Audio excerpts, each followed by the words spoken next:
Good evening, everybody. Let's go ahead and turn the sound off. Let's get our screen on. Let's get our sound on. Alright. Good evening, everybody, and welcome to another episode of the Great Ace Attorney Chronicles. It is not the evening, but it is time for more. More of this game. More of finding out what the hell is actually going on with this case. Who killed Inspector Gregson? Why did Daily Vigil go by the name Hugh Boone when Daily Vigil is clearly an alias? We will never know. We will never know. But, enough of that. Let's dive right into the case. Let's figure out why Cosmo wants to destroy the law system so badly in this country. Is it because it sucks? You betcha. But now we need to find out just how much it does suck in our second investigation.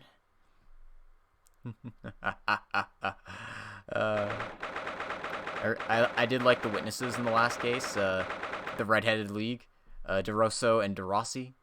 Although, admittedly, I think the Skulkin brothers were the best combo duo of Vasily brothers, who aren't quite brothers, or were whatever. Don't quote me on stuff. Anyway, 2nd of November, 3:38 p.m., Sholmes' suite.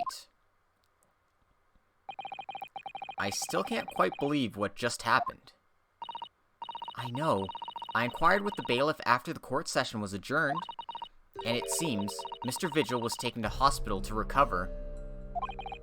Right. 10 years ago now. Mr. Vigil attempted to commit suicide by jumping out of the window of the prison governor's cell, or office. But ever since then, he's completely blocked the memory of those events from his mind. Nobody knew his secret. Not his family, not even the man himself. But I forced it out into the open. Was it wrong of me to do that? Did I overstep the mark, I wonder? Runo! Oh, Iris. You were miles away. Anyway, I brewed a fresh pot of soothing tea for you. Oh, thank you. You and Susie have had an exhausting day so far, haven't you? Oh. Thank you, Iris. How thoughtful of you. Do you happen to know where Mr. Sholmes is? When we came out of the courtroom back into the defendant's antechamber, he disappeared. Oh, no, I don't know. He just suddenly sprang to his feet and left. All he said was, "I must leave." I wonder if he's pursuing the mystery of Inspector Gregson's death. Well, you know what Hurley's always saying, don't you? There are mysteries in this world that should perhaps never be solved. For the construction of a solution comes only at the expense of the destruction of something else. What does that mean? He knows very well that when you open someone else's old wounds, you often open your own, too. But he just can't take his own advice and leave well alone. Solving mysteries is too important to him. That's so true. But that's what I like about Hurley after all. I suppose that's the lot of a great detective in some way. So then, let's have tea, and then I'll give you a hand. Oh, do you have time, Iris? Yes, I finished this month's manuscript at last, with barely a day to spare before the deadline. Oh, I'm so looking forward to it. A brand new story to read in the adventures of Herlock Sholmes. You know, I always hide Hurley's violin in the days before I have a deadline. You do? Poor Mr. Sholmes. I'm sure that's very wise, Iris. How sensible of you. Now then, my dear fellows, let's make a plan of action before we continue our investigation.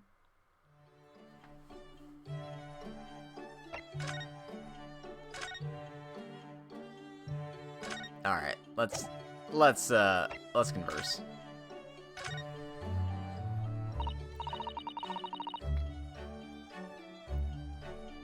So, how did it go in court this morning?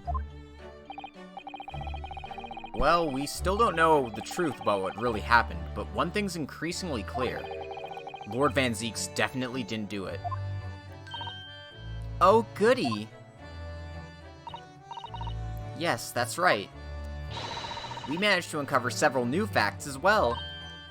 Oh, really? And there was another development too. Kazuma.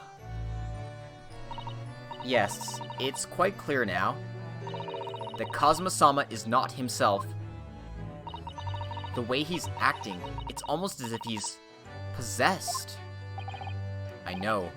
I mean, at the end of the proceedings earlier, he was like a bloodhound the way he was chasing down Mr. Vigil's forgotten past. He's not normally so mercilessly persistent. What's going on in his head, I wonder? I really need to sit down with Kazuma and try to understand what he's going through. Gotta understand my boyfriend, guys. What's wrong with him? If Gregson was really murdered the day before his body was discovered, then Lord Van Zeeks has to be innocent, you see. What? The day before? Well, that should be easy enough to work out, just by examining the corpse, surely. Yes, you would expect so, but curiously, no time of death was included in the autopsy report. That is curious. There are still unanswered questions about Lord Van Zeeks, though, aren't there? Do you mean... I mean, what was he doing there on Fresno Street that day in the first place?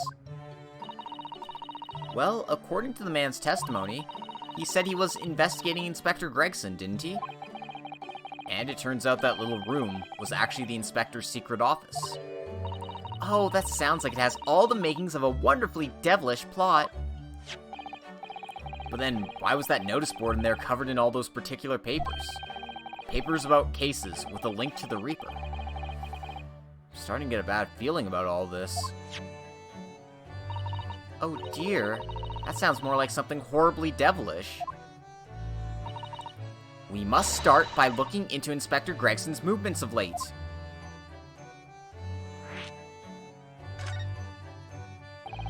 I never imagined I might have to be investigating an inspector's movements. Hey Lenny, welcome to the stream. You're just in time for the investigation. Well, according to the entry in his diary, he was carrying out an incognito investigation of the Red-Headed League the day before his death. Oh, you mean he was doing the same as Hurley? Well, Mr. Sholmes was trying to apply, whereas the inspector was supposed to be investigating. Hoorah! I do wish it had been the other way around. Anyway, as it turns out, the inspector who went to investigate the Red-Headed League that day wasn't actually Gregson at all. It was Mr. Vigil, in possession of Gregson's identification. You know what that sounds like to me? Establishing an alibi. Oh my! Yes, you're absolutely right, Iris. But why would Gregson need an alibi? It would appear that the inspector had something to do that he wished to keep secret. I don't believe it. I always thought he was just a harmless lover of fish and chips. But perhaps they were seasoned with something a little more potent than salt and vinegar. No. I refuse. I think perhaps we should try to move away from food analogies. Thank you, Susato. Well, anyway, if Lord Van Zeeks felt the need to investigate Gregson... Yes, I agree. We must try to find out what he knows. I'm getting a sneaking suspicion that Gregson's been, up to something. And by up to something, I'm like 30% sure that he's gonna be our man. He's gonna be our killer man. Not like the killer of this case, obviously. This definitely wasn't a suicide. But like, the Reaper of the Bailey was a Scotland Yard inspector the entire time, Who could have foreseen such a tragic event? Certainly not any of us here in Great Britain. I hope not. I hope I'm wrong, but I'm getting that sneaking suspicion. It's welling up in the pit of my chest, and I don't want to believe it. Vigil, you say? Isn't that the name of the lady who came to visit Hurley yesterday? That's right, to ask Mr. Sholmes if he would help her to find her missing husband. Only Mr. Sholmes completely passed the buck to us. Actually, didn't you say that Mr. Vigil had been taken to hospital? Do you know which one? Ah, it's St. Sinners. I'm starting to wonder if all the other hospitals in London have closed down. But that's amazing, Runo. You found the lady's husband already. Well, I suppose I have. By accident. And 10 years ago, while Mr. Vigil was the chief warder at the prison, he was responsible for overseeing the professor's incarceration. No!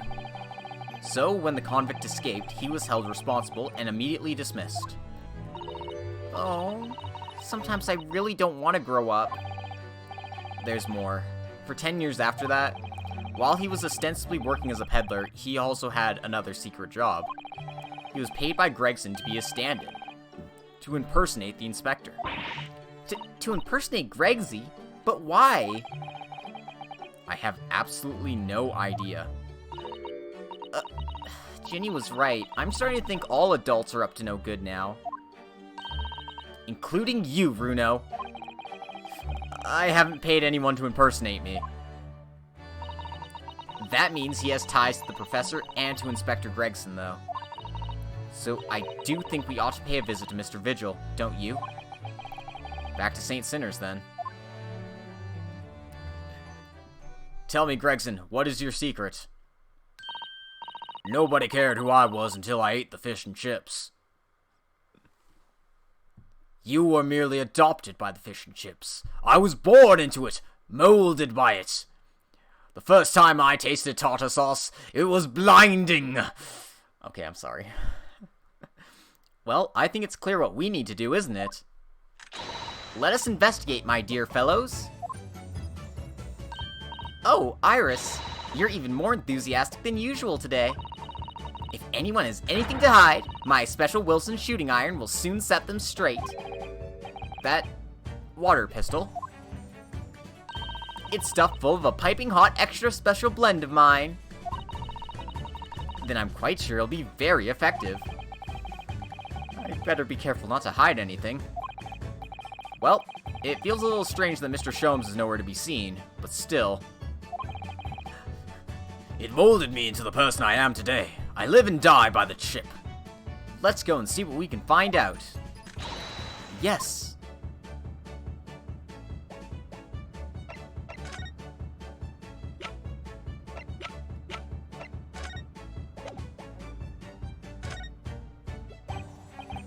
Aw. Iris, about this.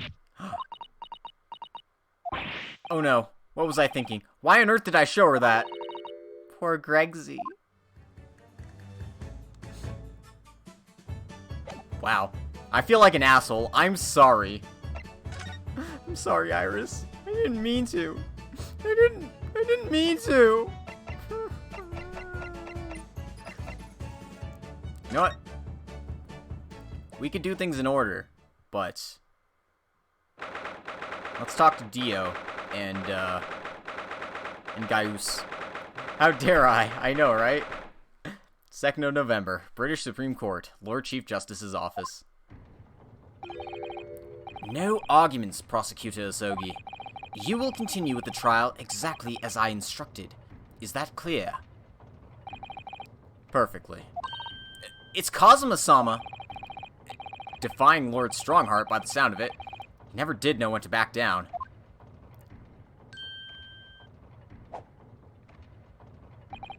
On your way now, Asogi? My lord. Man, look at how cool Cosmo is with 2 swords. Jeez, Cosmo, how can your mom lets you have 2 swords? Cosmo? Wow. He left without saying a word. Dick. At least say goodbye, man. Come on. Yes. What are you doing here? Oh, well, I was just hoping to ask you a few questions, if you wouldn't mind. I wanted Van Zeeks' trial concluded today. Prosecutors Ahsoki's unwelcome inquiries are going to make it take longer than necessary. Unwelcome inquiries? As a result, I'm losing even more precious time. Currently 2 hours, 55 minutes, and 41 seconds. 42, 43... Then we must resolve everything before 3 hours have passed, Mr. Naruhodo.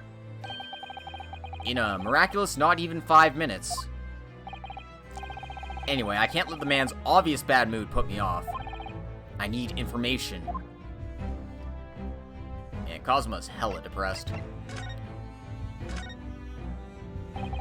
Does Prosecutor Ahsoki believe Lord Van Zeeks is the Reaper? I wouldn't know. It was 10 years ago in that fateful closed trial that Lord Van Zeeks made a name for himself among the judiciary. The next trial he fought, he lost. It meant the ringleader of a criminal organization was acquitted, thanks to all the jurors being under duress. But that's awful! The man's freedom was short-lived. He lasted just 3 days. Yes, let me see. He died in a rock slide at his place of work, I believe. Correct.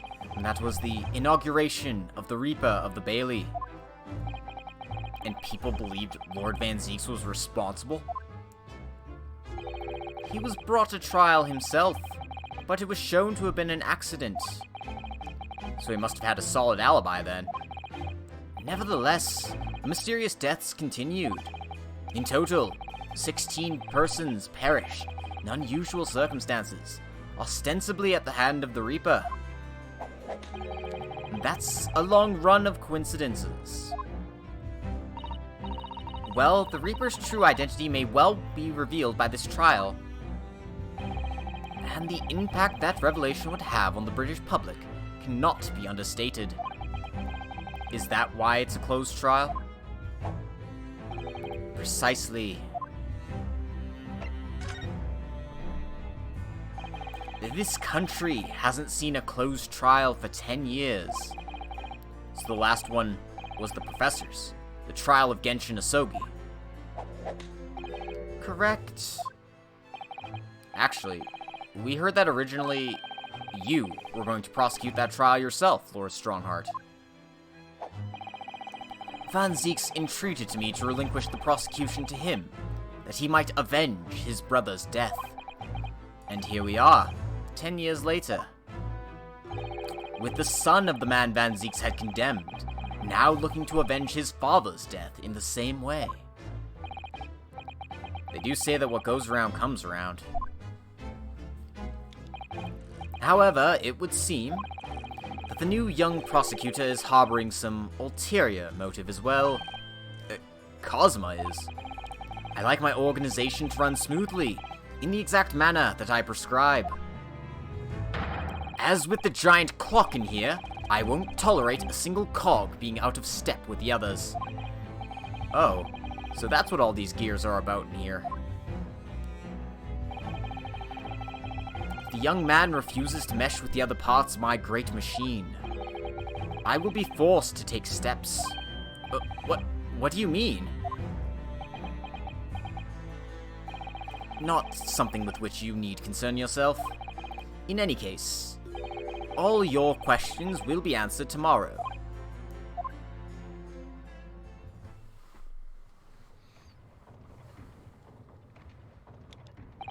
Now, I shall have to ask you to excuse me. As of this moment, I've been delayed from attending my next meeting by precisely 3 hours. Oh my, that is a long time. And I hold you entirely responsible. Even though we miraculously managed to fit everything into not even 5 minutes? I wonder if you might agree to us, talking with Prosecutor Soggy. Discussions between the defense and the prosecution outside of the courtroom are generally frowned upon. However, I will make an exception in this case. Now go! You can find him in his office. Oh, thank you.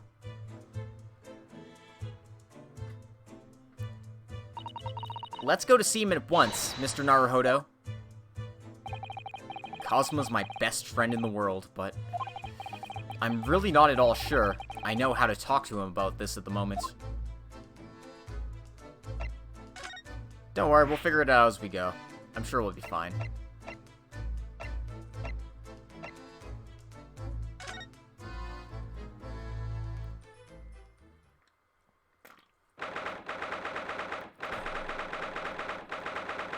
Second of November, Prosecutor's Office.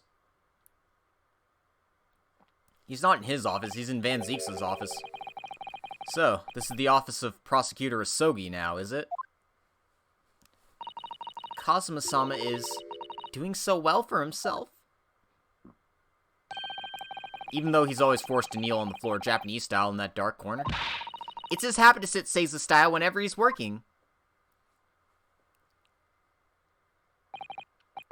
Well, it looks like our journey here was wasted.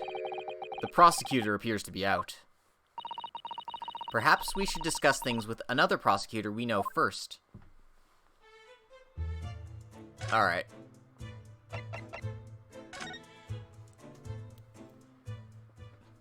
Guess that means it's time to bother Van Zeeks. Local prison, cell 1. Lord Van Zeeks is reading. Look. He doesn't seem like he wants visitors, does he? But he must have noticed that we're here, surely.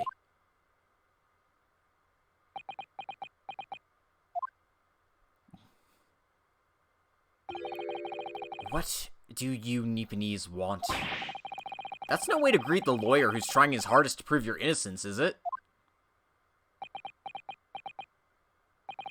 Perhaps not. I apologize. So, what can I do for you, Mr. Naruhodo? Holy shit, he apologized. We're really in the dark ages now. Lord Van Zeeks speaking earnestly? Oh, the fog will lift over London for the first time in months tomorrow. This does feel very, very strange. Our other boyfriend has apologized? Man, we're living it up today. Today is just a strange day. I must say, I was impressed. Oh, well, thank you. Not by you, by your fellow Nipponese, your prosecutor friend. Oh, I see. Yes. It's sardonic, don't you think? For a man such as me, so loathing of the Nipponese, to be entirely at the mercy of the two of you. I suppose. It's retribution for having played the part of the Reaper all these years. Played the part?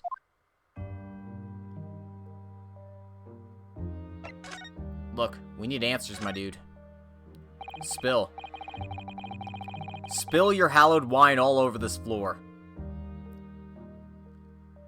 Oh, for sure, Lenny, for sure. You once told me that you gladly allowed people to believe you were the Reaper, because it helped reduce the amount of serious crime that took place in London. If keeping quiet and playing the part benefits the curse, a cause I myself am committed to pursuing, then why would I choose to say anything? But the henchman of a criminal killed by the Reaper attacked you only the other day. And that was just the most recent of many attempts on your life, wasn't it?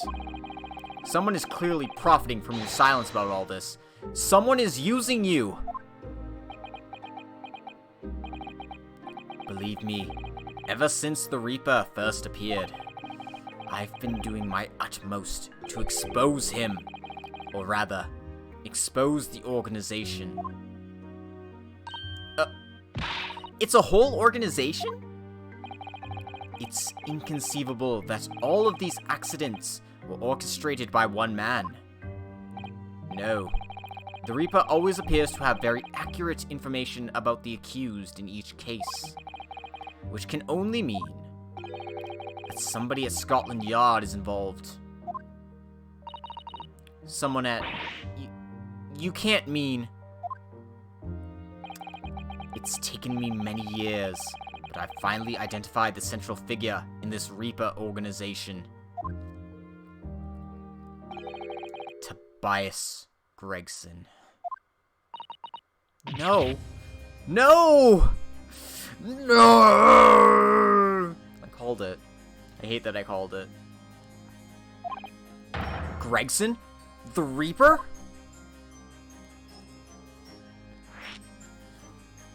Oh god, it's all of Ouroboros. It's right, kids. That's right, Sunshine. Inspector number 18, Tobias Gregson. You're under arrest. So the reason you were investigating Inspector Gregson is because you intended to expose him as the Reaper? As I said, the Reaper of the Bailey is no single person. It's a highly secret organization, with close ties to Scotland Yard. But there's no doubt that Gregson was a key member of that organization. I don't believe it. Are you saying that he was behind all those awful criminals meeting their... Gregson didn't do the dirty work himself? Oh. He was the tactician. His job was to covertly investigate the marks and plot their assassinations. In order to do that without arousing suspicion, he regularly needed a firm alibi. Which is where Mr. Vigil came in, posing as the inspector. Vigil knows nothing of the Reaper. The room he rents on Fresno Street was almost certainly the headquarters of the operation. Gregson would have met the assassin there for briefings. So we don't actually know who carried out the killings then. Actually, I do have a name. You... What? Well, if you can name the man, you have the true identity of the Reaper already then. Or... if I can name the woman. Oh? She's a young woman by the name of Asa Shin. Wait. What? Shin? Hold the fucking... Miss Asa Shin. Also, her name's Assassin. God. Damn it. Damn it, Ace Attorney, you did it again. The true name of a terrifying killer I know only too well. Well, if that's the case, that explains why no more Reaper cases are happening. Because Asa Shin is dead.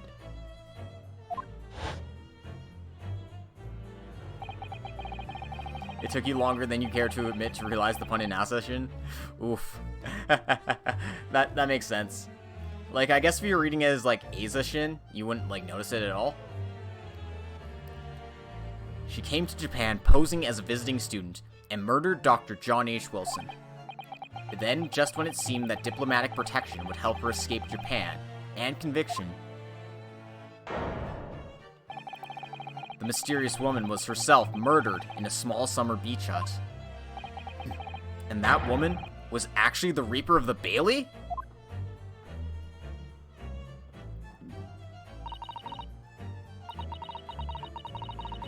Mr. Naruhodo, perhaps isn't the place to discuss... No, of course not. We can't mention it here. The fact that she killed Dr. John H. Wilson. In hindsight, this makes Raiden a freaking hero for what she did. Yeah. Sadly, he needed to frame Ray for, doing it, but... he ended up doing the right thing somehow. That's what happens when you're writing many memos. Because Iris doesn't know, and it's very likely that the man was her father. Asa Shin? I should let father know at once. Yes, I agree.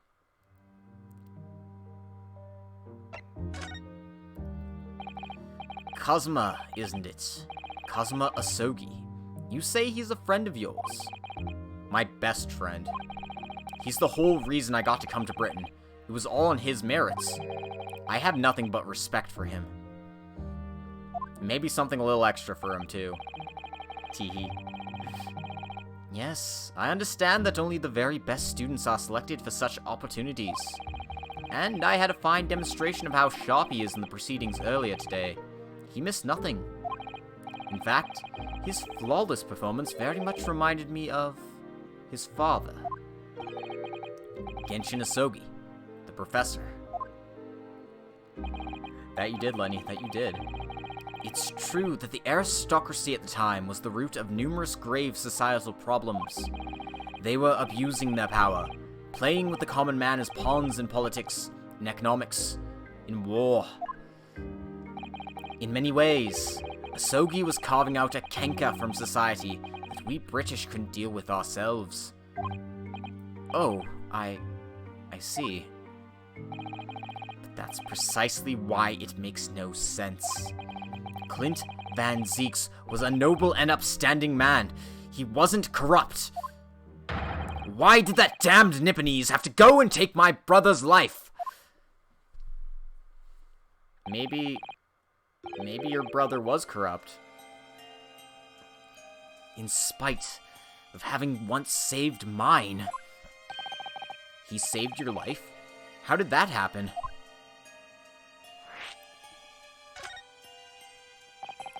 It was 10 years ago, on a foggy night. What was to be the professor's final strike had sent a wave of panic through the capital. So Clint Van Zeeks had already been killed at this point then. Genshin and I were walking down some back streets at a late hour. Of course, at that point I had no idea of the true nature of the man at my side. All of a sudden... Don't make a peep. You're coming with us. We were surrounded. All of our assailants were armed with pistols, their faces obscured by scarves. Clint was not only from noble heritage, he was a brilliant prosecutor as well. The scum of London hated the sight of him, and they had no sympathy for his younger brother either. I'd been targeted several times before already. Yeah, it's Van Zeeks, alright. We got him! I could hear them murmuring amongst themselves. I knew they were after me. But just when I thought my time had come. If I let them kill you, Clint would never forgive me. It was Ahsoki's voice, just a whisper in my ear.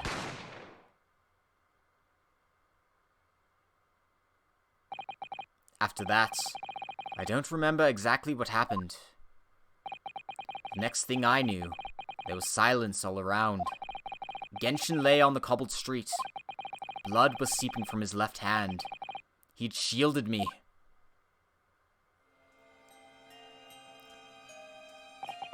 2 days later, they arrested him. On suspicion of being London's most notorious murderer ever, the Professor. I gotta say, something's not adding up here. I don't think they got the right guy. How awful for you. All at once, I lost the brother I revered, and the foreign friend I held in such high regard. I'm so sorry, Lord Van Zeeks.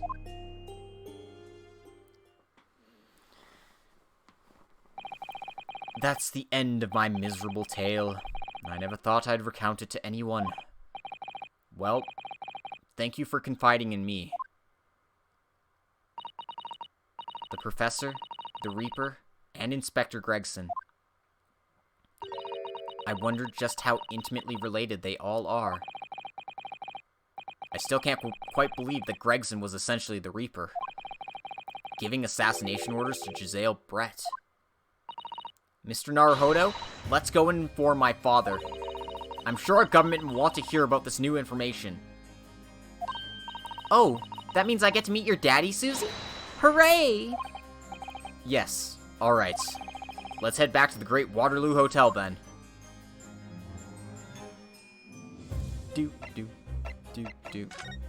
Just one more thing before we go. I think you know that this is worn by people in my country, to show that they're defense lawyers, don't you? And I think you know that I believed you to be merely playing at lawyercraft, initially. But it would seem that your armband may actually imply some dormant talent after all. Lord Van Zeeks, do you mean... Let's hope you wake up soon. Yes, I was clearly daydreaming. I almost thought I got a compliment there. Yeah, we saw that one already, but it's still a good one. I like it.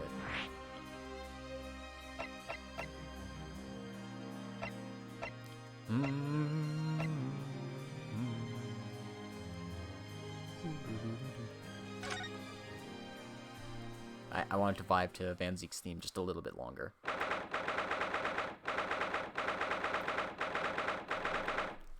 Yeah, you can throw insults at us again. Everything's back to normal. God damn it. I cannot believe that this is my lawyer. Truly, I have descended to the depths of hell. I thought it yesterday, and I think it again today. This place is so princely. It's a wild guess, but I have a feeling you'll think the same tomorrow, too. My tea has a finer fragrance than whatever they're serving in the tea room here, though, wouldn't you say? Ah, look who we have here. This is an unexpected pleasure. Oh, Father! Ooh, is this your daddy, Susie? How lovely! What a charming young lady. And you are? Ah, really? So you're the author of The Adventures of Herlock Sholmes, are you? That's me, Iris Wilson, at your service, sir. Susie's been such a wonderful friend to me over the last year, you know. Well, Miss Wilson, I must say I read your work regularly, and with much interest. Iris actually lives with Mr. Sholmes, you know, Father. Is that so? Well, perhaps that goes some way to explaining that bright look in your eyes. You wouldn't be smiling so airily if you knew just how bright she is, believe me. Now then, young Naruhodo, it was a pleasure seeing you in action earlier. As an invitee of the symposium, I was allowed to observe from the gallery, after I twisted some arms. And I must say it was a truly exemplary performance. Oh, well, thank you very much. Although I'm fairly sure you omitted by Kazuma on the end there. No, please don't misunderstand. It was you who impressed me. Really? You didn't miss a step against Ahsoki, and we all know how capable he is. Really, to have matured into such a fine defense lawyer in less than a year is quite extraordinary. It's very kind of you to say so, and really nice to hear. What I saw in court today confirmed what I'd been hoping for. The favor I mentioned yesterday, Naruhodo. I trust you haven't forgotten. Oh, no, you did mention something, didn't you? But first, we have something to report, Father. Of course. Shall we take tea while we discuss matters further? I wonder where Judge Jigoku has got to. Ooh, excuse me. Father, do you know about the so-called Reaper of the Bailey? I've heard rumors. Some members of the judiciary explained it all to me yesterday. Of course, when I was a visiting student here in London, the Reaper was yet to emerge. Right, he didn't appear until after the case when the visiting students had already returned home. Lord Van Zeeks was in the dock today. That was Baroque, the younger brother of Clint Van Zeeks, I believe. That's right, and he's known throughout London as the Reaper, as you've heard. But the truth is, it wasn't him behind all those mysterious deaths. It was somebody else. I see. So, what you're saying is, there's been a professional killer at work here. Exactly. Someone by the name of Asa Shin, in fact. I beg your pardon? Did you say Asa Shin? You mean that Giselle Brett woman who was responsible for killing my great friend? Oh no, a friend of yours was killed? Professor Mikotoba, I think perhaps we shouldn't discuss this right now. Because the friend the professor is talking about is Dr. John H. Wilson. And that's not something we want Iris to find out about. Not like this, anyway. But we're gonna do it anyway. Oh, I've just remembered something. Biscuits. This hotel has the most delicious looking biscuits. That was rather out of the blue. She's doing this deliberately. I think I'll go and see if I can purchase some. I wonder, would you like to come too, Iris? Oh yes. You just tried to leave me behind. Susato, you're the real MVP. So, that young girl is called Iris Wilson, is she? Yes, that's right. And she's the author of all those adventure stories starring the great Detective Sholmes. The name of the credited author isn't Iris, is it? It's Dr. John H. Wilson. Yes, I know. That's the name of her father, you see. Her father? Dr. John H. Wilson.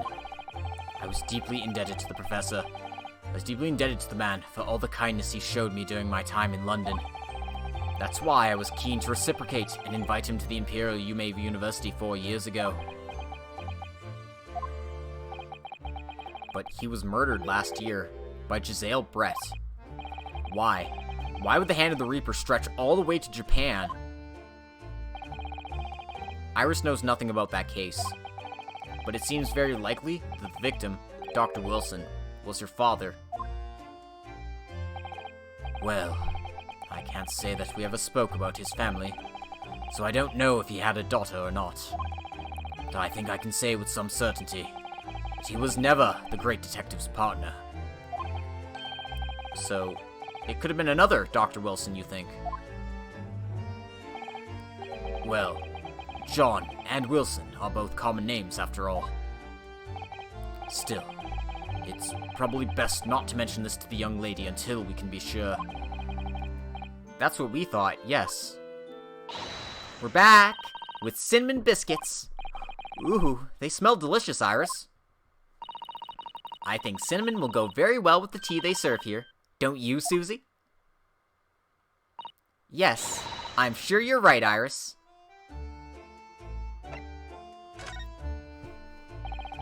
I haven't seen Judge Jigoku for a while. Have you? Guilty! Ah, ah, ah, ah, ah. But that guilty is still ringing in my ears. No, now that you mention it, I haven't seen him since this morning either.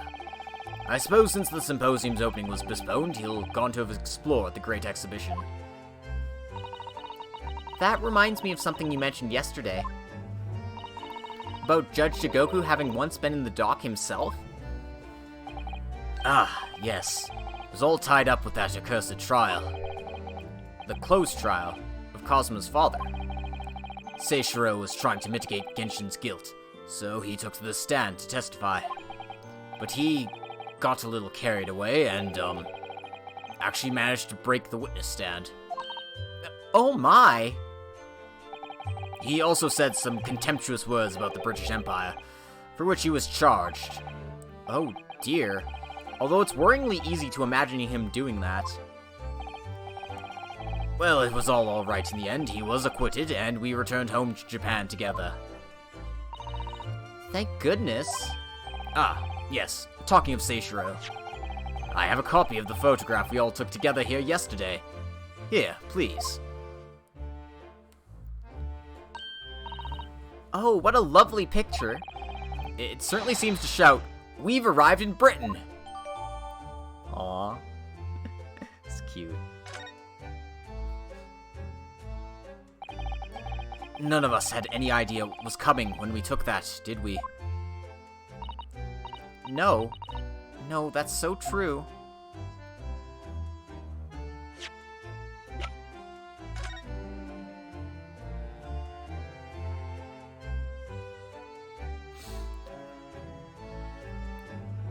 Why is this here? I don't know, but we're gonna find out.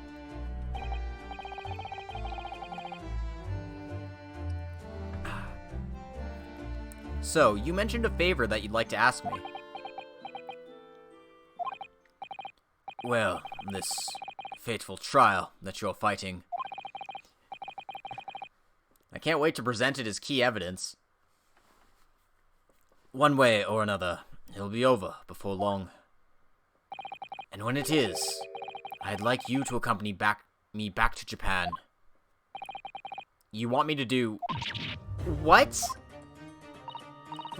Father? What's the meaning of this? Now, Susato, you should understand. You've seen how our courts work firsthand.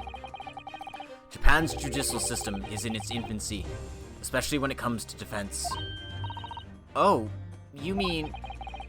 The Supreme Court of Judicature is in desperate need of a good defense lawyer. As soon as possible. Really, quite urgently, in fact. But I've not even been in London a year yet. I've read all of Susato's reports. I'm well aware of your extraordinary talent. And having seen you in action with my own eyes earlier today, there's no question. You, Naruhodo, are precisely the man our country needs. So, you'd be leaving then, Runo? But then, what am I supposed to do, Father? You came here to serve as Ahsoki's judicial assistant. Oh, yes, she's supposed to be Cosmo's assistant. Our government is still in the process of deciding how best to deal with his situation, though. You've always chosen your own path, Susato, and I trust your judgment. In this matter also. But, Father? Please, the pair of you, don't look so downcast. It's merely a suggestion, you understand. A hope, if I'm honest. But I won't force you. All I ask is that you consider it, and come to a decision by the time this trial concludes. Yes. Alright. You won't leave, will you, Runo? The thought hadn't even crossed my mind. Up until now, I've just been trying to do what I believe to be Cosmo's will. But it turns out that he's still alive, so where does that leave me?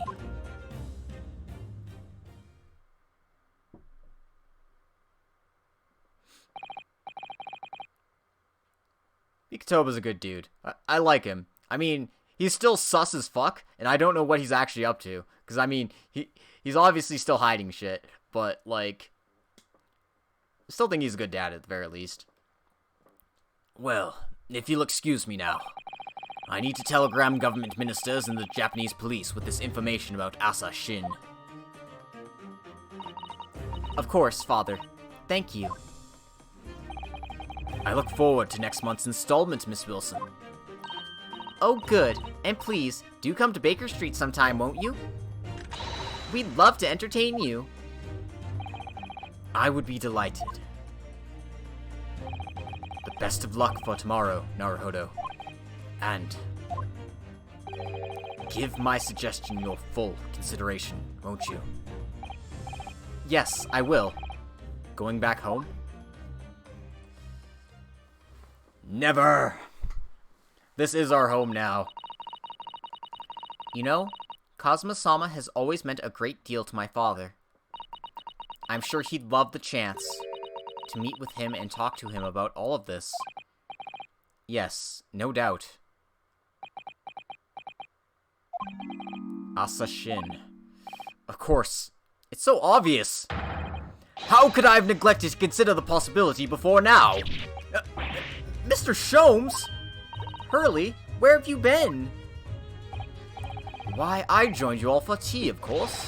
What an extraordinary question. I didn't notice you at all. No matter, no matter. Anyway, to more pressing concerns. Mr. Naruhodo. Oh, yes? I must dispatch a telegram to your country at once. It is a matter of much urgency. To Japan, you mean. Tell me, to whom can I entrust the task? Quickly now, who? Well... My father has just now left to send a telegram to the Imperial Police Bureau of Japan himself. I see. Well, he looked reliable enough for a bearded fellow. I don't think what father sports could be considered a beard, Mr. Sholmes. There's not a moment to lose! Kindly ask your trusty unshaven father to see that this is sent. I will, but what is it? No questions at this time, if you please, Miss Susato. All we can do is pray that for once, my deduction is awry. Doesn't that imply that your deductions are normally correct, Mr. Sholmes? Which isn't exactly... Now then! You may be surprised to learn that I'm a very busy man. I certainly have no time to hide behind settees and eavesdrop on other people's conversations. So, that's what joining us for tea meant. I leave the sending of this in your hands, then, my dear fellows. But wait a minute, Mr. Sholmes? Sholmes, what are you doing? What the hell is going on? He just sort of ran off, didn't he? At quite a pace. And left the unpaid bill for his tea behind, too. Was he just doing that to dine and dash? Really? I must catch up with father at the telegraph office at once. And I'll run and call us a cab, straight away. Glad to see our live-in boyfriend is still, as insane as ever. And there was me thinking everyone would be clamoring to pay Mr. Sholmes' bill. Why would anyone do that?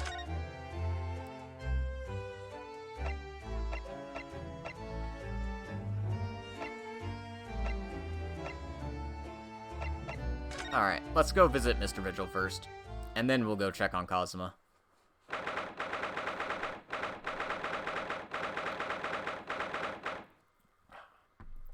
St. Sinner's Hospital, Ward 3. This is the ward where Mr. Vigil was brought, apparently. To be frank, I'm a little worried about seeing him again. Oh, the lawyer. Hello again. Are you feeling better now, Mr. Vigil? Yes, thank you. Somewhat better. I'm so sorry to have caused you to... I mean, it was because of me. If I hadn't exposed your secret and forced you to remember things you obviously tried to forget...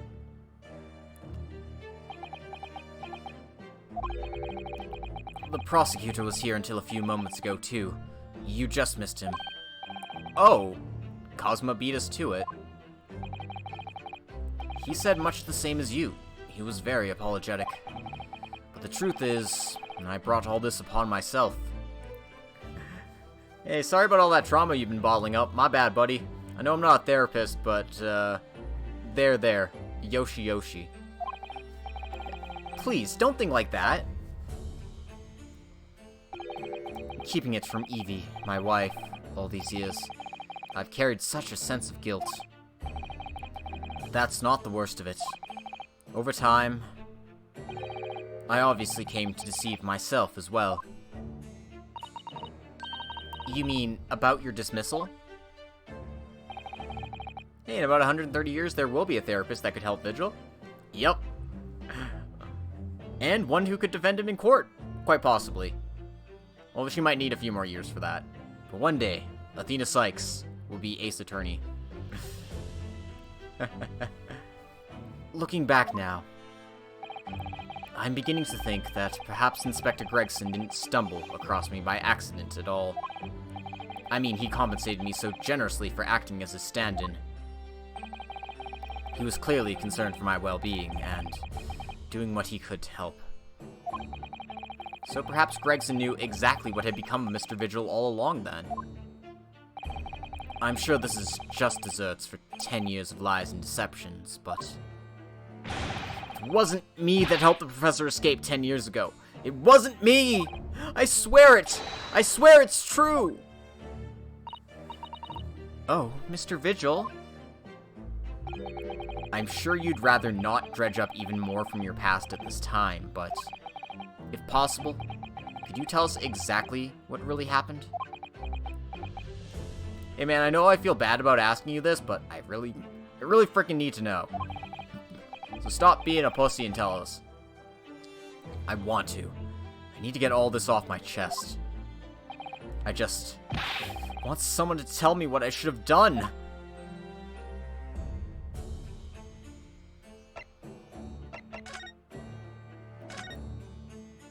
Mr. Vigil, would you mind casting your eyes over this? Ugh, my head. It's throbbing. Oh no. It's too soon, Mr. Naruhodo. It's too much for him. It's too much for me seeing him swoon like that. Maybe I should lay off the evidence for a while. Man, the armband's never caused that kind of reaction before. Sora's right, we need to bring Athena back. Ace Attorney 7 needs to be Athena Sykes, is the story. And then she can have a cute assistant. That's what I want. Oh lord, they clearly only had that head-swinging animation in mind for court. Yeah. I mean, that head-swinging animation made me dizzy watching it. The first time, like, okay, I'm turning my eyes away. I'm gonna let it get to that finish. Inspector Gregson was obviously engaged in a special operation of some sort. He was investigating something that even Scotland Yard couldn't know about. Details of the Reaper's marks, yes. It was when he had to carry out those investigations that I would take his identification and impersonate him. You'd pretend to be the inspector and carry out investigations on his behalf? Oh no, never. A common street peddler couldn't possibly carry out a proper police investigation. All I would do is go to the specified location and make a little hoo-ha. Just something to leave an impression, so everyone there would think a detective called Gregson was here. So that's what you were doing on the day prior to the incident? Yes, he asked me to make an appearance at the park on Lime Street for the Red-Headed League event. So, as usual, I flashed the inspector's identification around and was very vocal about my presence. But then you were taken prisoner by those red-headed fraudsters. Yes. So, you would always make a point of showing Gregson's identification and generally being loud? That's what the inspector asked me to do, yes. Well, that's one way of becoming a legendary detective, I suppose. Not a good one, though. And as you know, I suffered this bruising around my neck at their hands. But the following day, they kept their word and released me. Without returning the inspector's identification to you, however. We had arranged to meet in the Fresno Street room at 5 that day so I could report back to the inspector. But at the agreed time, that's when I heard the gunshot. Interesting. It was at midnight on the 17th of June 10 years ago. That was the time scheduled for the execution. But the professor's execution never actually took place, did it?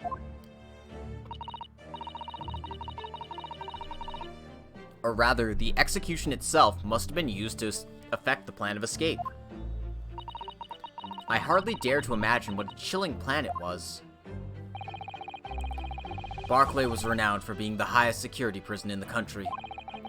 Everything that went in or out of the place was searched multiple times. But there was one notable exception. Or rather, one notable loophole. Something that was never questioned. I have a feeling I know what that loophole was now. The coffins into which the bodies of the executed convicts were placed, correct? Yes. Once the coroner had confirmed the death of a condemned convict, the body was taken in its coffin for immediate burial in Lowgate Cemetery, just behind the prison. The chief warder first had to sign the necessary papers. And after that, no member of staff was permitted to touch the coffin containing the body again. When executions took place, only the executioner and the coroner were permitted inside the chamber. I would wait in the adjacent room for word that the condemned convict was dead. On that occasion, once I had that confirmation, I went into the mortuary to find a lone coffin, as usual. The procedure was that I would sign the paperwork having checked the coffin, then nail it shut.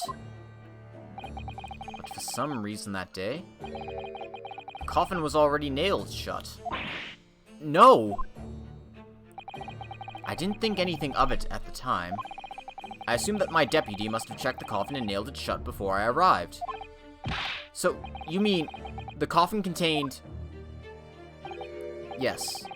I can only imagine that Ahsoki, having escaped his execution somehow, was alive inside the coffin. The coffin was then taken out through the main gates and deposited into Lowgate Cemetery. Presumably, there wouldn't have been enough air inside to breathe for long. So in the early hours following the burial, somebody dug up the coffin again to set Genshin free. But in the end, he was fatally shot in the graveyard anyway. What on earth really happened in Lowgate Cemetery that night, I wonder? I'm afraid I really don't know. All I can say with certainty are two things.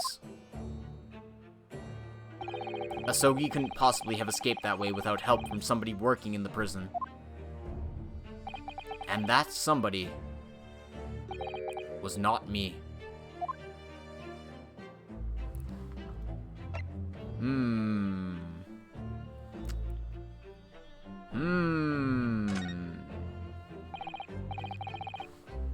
Obviously, you knew the man then. The professor, I mean. Genshin Ahsoki? Yes. I remember him well, in fact. Would you mind telling us what you know? Well, having been condemned to death as he was, any contact I had with the man was short, obviously. After that trial, which was carried out behind closed doors, attended only by elite members of the judiciary, they called for his execution to be carried out at the earliest possible opportunity. The outcome of the trial was set from the beginning, wasn't it? It was a time of delicate diplomacy when Britain and Japan were in the process of signing an important treaty. That meant that this potentially destabilizing case had to be dealt with swiftly and discreetly. The man had less than a week in total. As I was the chief warder, I oversaw his short stay in the cells until his final hour. I remember being struck deeply by his noble character and incredible resilience. What do you mean exactly? He was a killer of many men, but he was always quiet and polite. Hey, ZBD, thanks for the resub. 16 months now. Holy bullies. Glad you're enjoying the legal streams. He was a gentleman and a man of intellect. In fact, I couldn't bring myself to believe what he'd done, so I asked him one day. Those 5 members of the aristocracy whose lives were taken, were you really responsible? I'm guilty of the unforgivable crime of ending another human's life, yes. The following day, the closed trial took place, and the verdict was no surprise. Guilty. That night, when he was brought back to his cell, I saw something. Something unusual. Something unusual? What? The last will and testament of Genshin Ahsoki. Oh, he left a will behind? That's, good to know now. As I said, it was on the night following his trial, after he'd been found guilty. I was doing the rounds of the cells, and when I looked into Ahsoki's, I noticed that he seemed to have a sheet of paper in his hand. Oh, his last will and testament then, presumably. As soon as he noticed me, he hurriedly shoved it behind his back. But why did you find that so unusual? Isn't it normal for a man to pen a will when he knows his death is nigh? Yes, that's true. But there were special conditions to Ahsoki's incarceration, you see. What sorts of conditions? Well, even though he was held in a cell designed for condemned inmates, he was allowed to keep his personal effects with him. With one exception. Really? He was allowed his things? That is unusual, certainly. Of course, he'd been convicted of killing 5 members of the aristocracy. But at the same time, he was a guest in our country from the Empire of Japan. The powers that be were determined that his final days shouldn't be needlessly uncomfortable.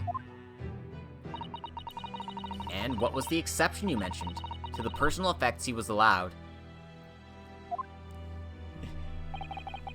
Oh, just some investigating stuff. That's the point. He wasn't permitted to have writing materials. Specifically, no pens or paper. So, he was prevented from leaving any written record of what had happened to him? Yes, and that was the long and the short of it. I have no idea where he obtained that paper.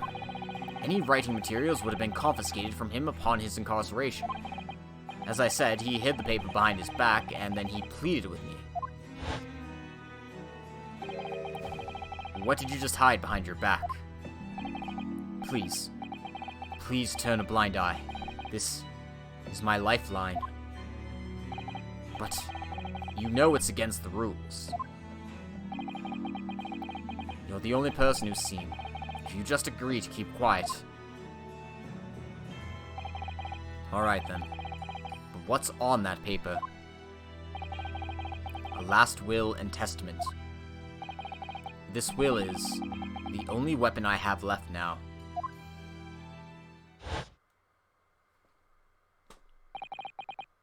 How can a will be a weapon? So I decided to pretend I'd seen nothing, and I let him keep his will. But then later, it just seemed to vanish without trace. What? What do you mean it vanished? It would seem that this isn't the end of the story of this mysterious will. Okay, so now that I'm finished that up, what we've missed, or what you've missed, we've basically gone around and made the rounds. We learned about Baroque Van Zeeks and his relationship to Genshin Ahsoki, and now we're here learning about what exactly is Ahsoki's deal and his will from the Chief Warder himself. We also learned that the actual Reaper of the Bailey might have just been Tobias Gregson all along. Working with an organization of highly trained people, including Asa Shin, aka Giselle Brett. You can see how all the pieces are coming together and intermingling, and it's all really confusing. And it kind of explains why there hasn't been another Reaper case recently. Because the Reaper's dead. Giselle's dead now.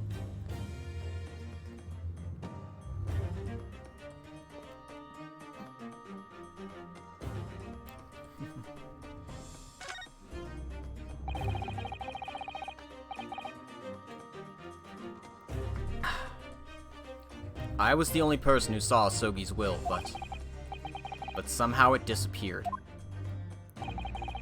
It was after Ahsoki's execution, which was actually an elaborate jailbreak.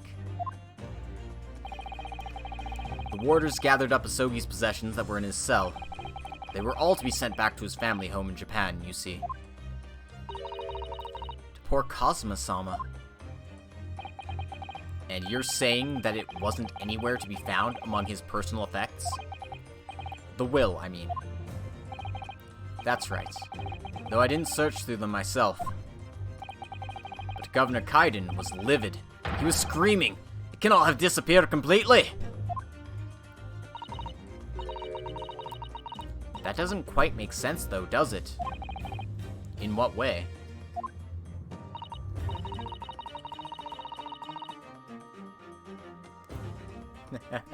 Yeah, there's also that fact as well.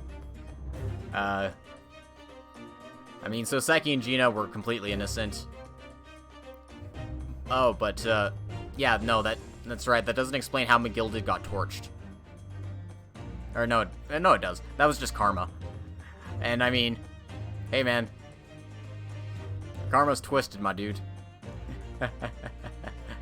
That was Ashley Graydon, the killer of 1-5.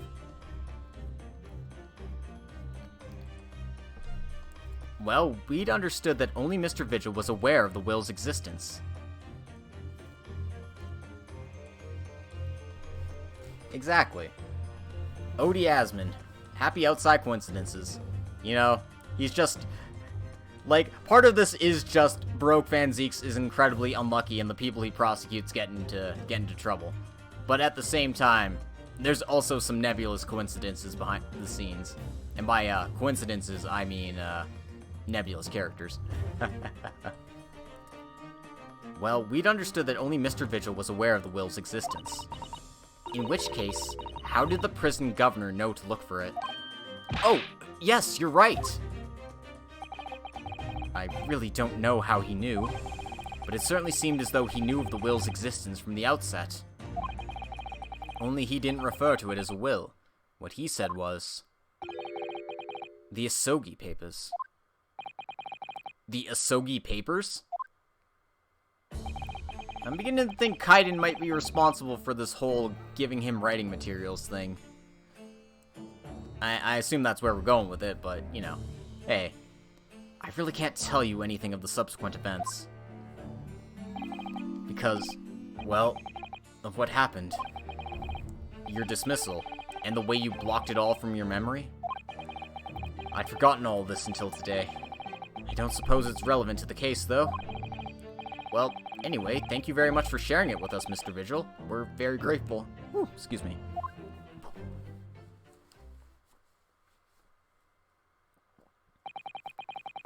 I'm afraid there's really little more I can tell you.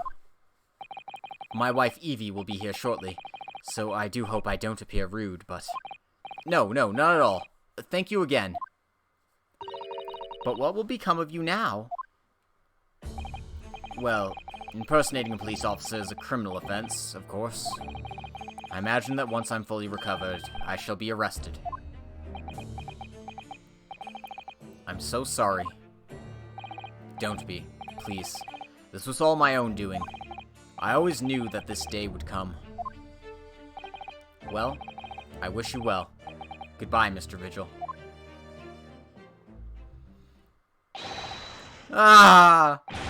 Before you go, there's just one thing. Yes? What is it? The Asogi Papers. I'd be very grateful if you'd make no mention of the things I told you about them. Presumably for some good reason. It's my understanding that their very existence is a closely guarded secret. If it became known that I remembered, well, it could be rather troublesome, I think. I understand. Some sort of will that Genshin Asogi penned just before his death, which the man himself claimed was his last weapon.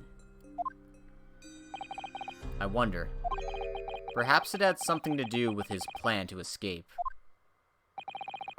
If there's anyone who might know more about a document that Cosmo's father left behind, it'd be Mr. Vigil's governor. Then we know precisely where we must go, back to Barclay Prison.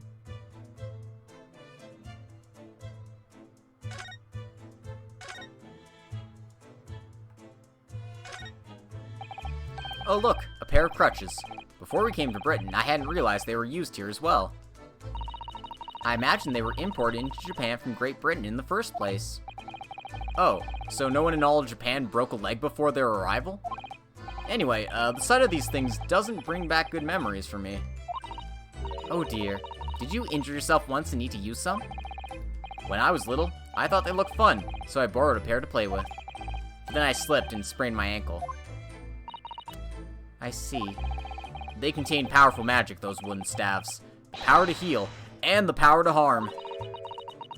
I think a certain cheeky little boy managed to cause the harm all by himself. Anyway.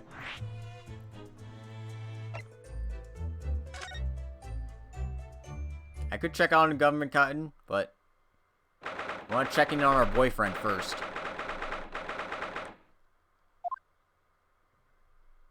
There he is. He's looking wistfully out the window. And his hair isn't even blowing in the wind. Gasp. Cosma. I thought it wouldn't be long before you paid me a visit, Ryunosuke. I was right about what I said, wasn't I? Sorry? But you have all the makings of a great defense lawyer. Well, I always believed that you'd fulfill your dream of advocating in the British courts. I just never imagined for 1 second that it would be as a prosecutor. Seeing you stand in a foreign courtroom, so gallantly realizing your dream, Cosmo-sama, I'm truly happy for you. And I am truly thankful to you, Judicial Assistant Mikotopa.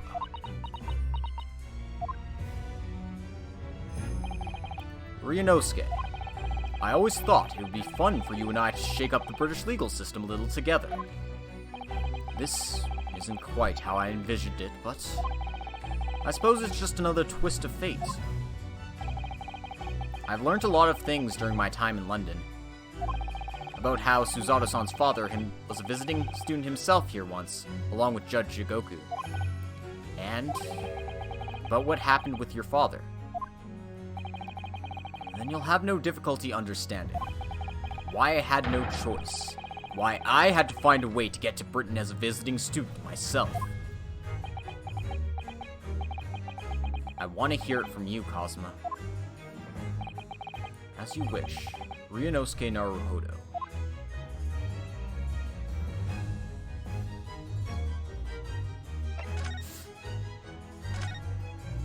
God, this music is so good. I love his theme.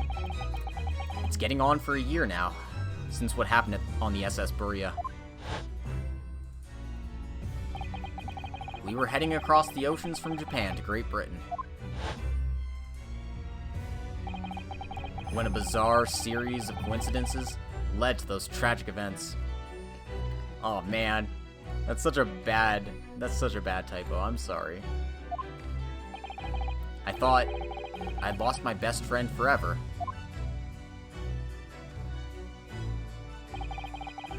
I must have been unconscious for a long time. When I awoke, I was lying on a bed. It was a narrow little room. There was a posy of flowers by the pillow. It took me a while to realize that I was in the cabin of a ship. I slipped out of the room and headed up onto the deck. Were you already suffering from amnesia at that point? Yes. I didn't know what had happened or where I was. It was just this voice in my head. You have something you have to do. Something no one else can know about. Go to Great Britain. Your task awaits you there. Man, this sounds less like amnesia and more like forced hypnosis. Please don't tell me this is actually forced hypnosis. It was a calling I couldn't ignore. It compelled me relentlessly. Out on deck, I saw that I was on a huge steamship, and we were docked in a large port. It must have been Hong Kong. Yes, it must have been.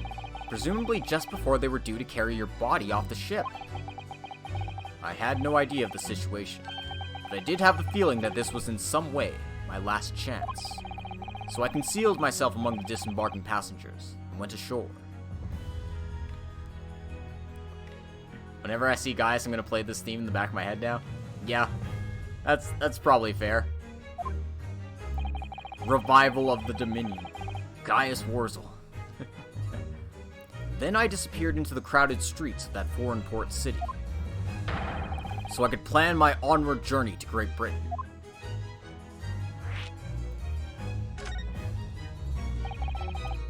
Just under a year ago, with all my past memories lost to me, I was left behind in Hong Kong. Everything was foreign to me. The sights, the sounds, the smells. My head reeled. I was truly at a loss. I realized now that I had escaped this dead man, with nothing but the clothes on my back. No money, of course. Oh, how terrifying for you. Luckily, though, I had 2 feathers in my cap. One being your knowledge of English, I suppose. That's right. And on the back of that, I was able to pick up some work as a deckhand on a cargo ship. Eventually, after calling at countless ports, I finally arrived at Dover. That must have been some 3 months ago now. Your formidable tenacity of purpose showing itself again. I mean, the man had lost his memory and had literally nothing to his name, but he still managed to make his way to London on the opposite side of the world. Of course, I had no idea why I moved heaven and earth to get here at that point. So, how did you end up becoming Lord Van Zeeks' apprentice then? That can only be called an extraordinary stroke of luck, really. You see, I was stopped at the border because I had no papers. They took me straight to Scotland Yard, and by sheer coincidence, Lord Strongheart was there to attend a meeting. That's when the second feather in my cap came into play. Would that have been your knowledge of the law? Yes, exactly. Lord Strongheart was curious about an Easterner with intimate knowledge of British law. He took me back with him to the Supreme Court, and assigned me to the prosecutor's office. And then, 9 days ago, you finally got your memory back, after the trial involving Drebber. Yes, I did. God, Cosmo's so good. All the characters in this game are so good. Ever since I first met you at Yume, you talked about your dream. Mark my words, Ryunosuke. I'll be chosen as a visiting student, and make my way to Great Britain someday. Did you know the entire time about what happened to your father here? 16 years ago. When my father left on that exciting trip to Great Britain, I was just a boy. We took a photograph together the day before his departure. It's my last memory of him. But what I remember most about my father is his unswerving sense of justice. 6 years after he left, a gentleman called at our family home. He told me that Genshin, my father, had been taken ill in England and passed away. It was Professor Mikotoba, your father, Susato-san. Oh my! Ever since then, the professor was very good to me. He even helped to fund my university education at Yume. I'll be forever in his debt. But nevertheless, I just couldn't bring myself to believe what he told me. Oh. Then one day, a letter arrived at our house from Britain. There was no indication of the sender, so I opened it, assuming it was from an old acquaintance of my father. What I read in that letter changed my entire life. What did it say? It said that my father had been a mass murderer, and that the writer cursed the Ahsoki name. Oh no! As a result of that letter, I found out what had been hidden from me all those years.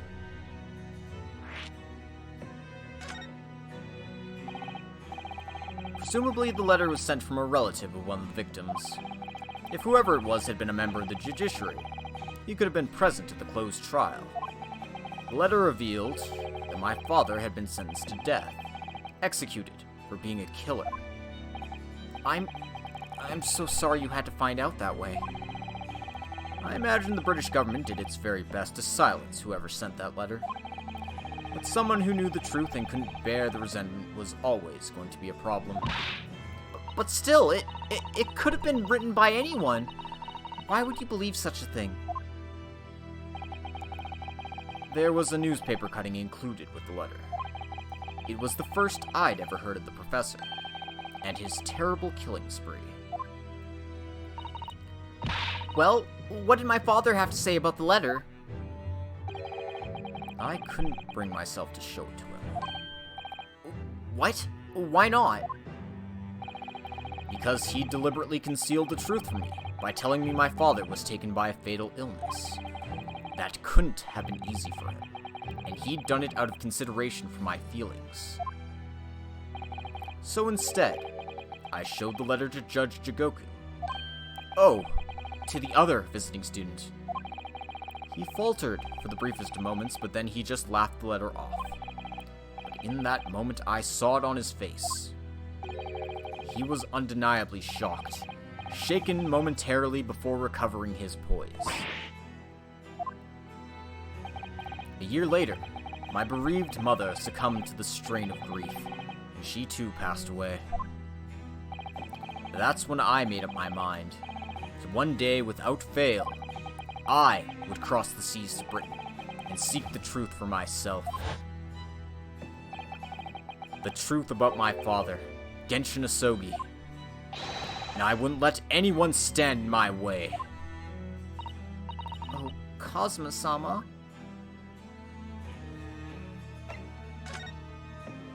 Damn, this is good stuff. What we learned in court today turned things completely on their head. It was an impressive piece of lore, Ryunosuke Naruhodo. Lord Van Zeeks isn't the Reaper, you know. I almost don't want to believe it myself, but it turns out that Inspector Gregson himself, the victim, was... It's clear that the Inspector was behind the Reaper's activity all along. What? You mean you knew? The real question is, who's been giving orders to the Inspector? Yes, Baroque Von Zeeks is the real Reaper. And I know that 10 years ago, it was him who decided my father must be a mass murderer and sent him to his grave. No! He was merely seeing that justice was done as the law dictates. He's not to blame. Ultimately, it's people who condemn people. The law is just a tool that they use to do it. And when a man condemns another, he must take responsibility for his actions. Of course he must. But I know for certain, my father would never have taken another man's life. Kazuma. On the contrary, my father's life was taken by the Reaper.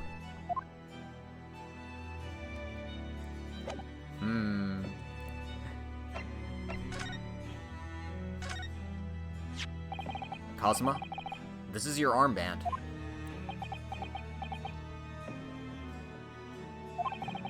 Actually, I think it's yours now.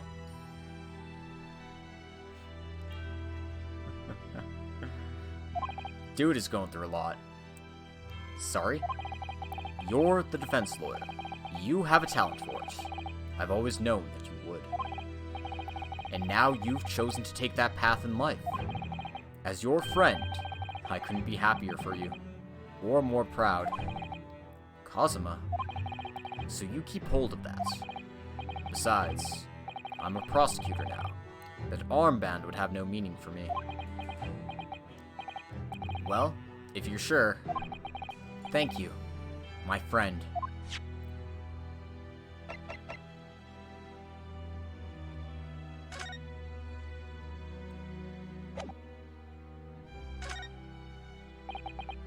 Kazuma, what do you make of this?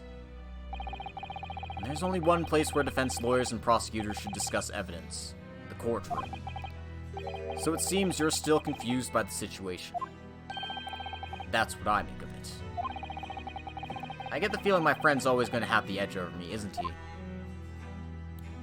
Holmes has been oddly evasive, but he did tell us that he was not quite dead.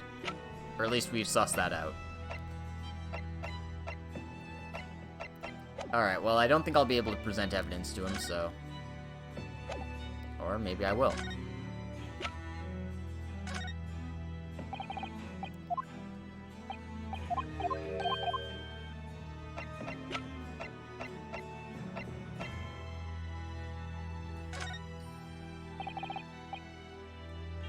Oh yeah, we don't know anything about what happened to the ballerina. Well, it was just an accident, so... maybe she won't get off, she won't be too bad.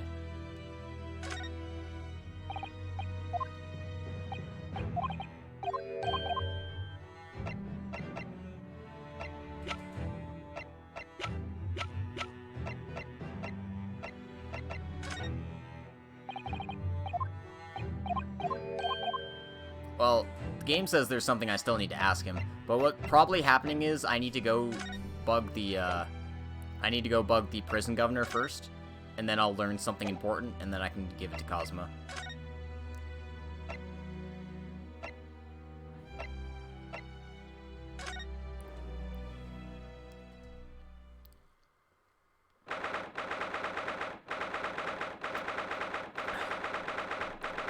Barclay Prison, Governor's Office.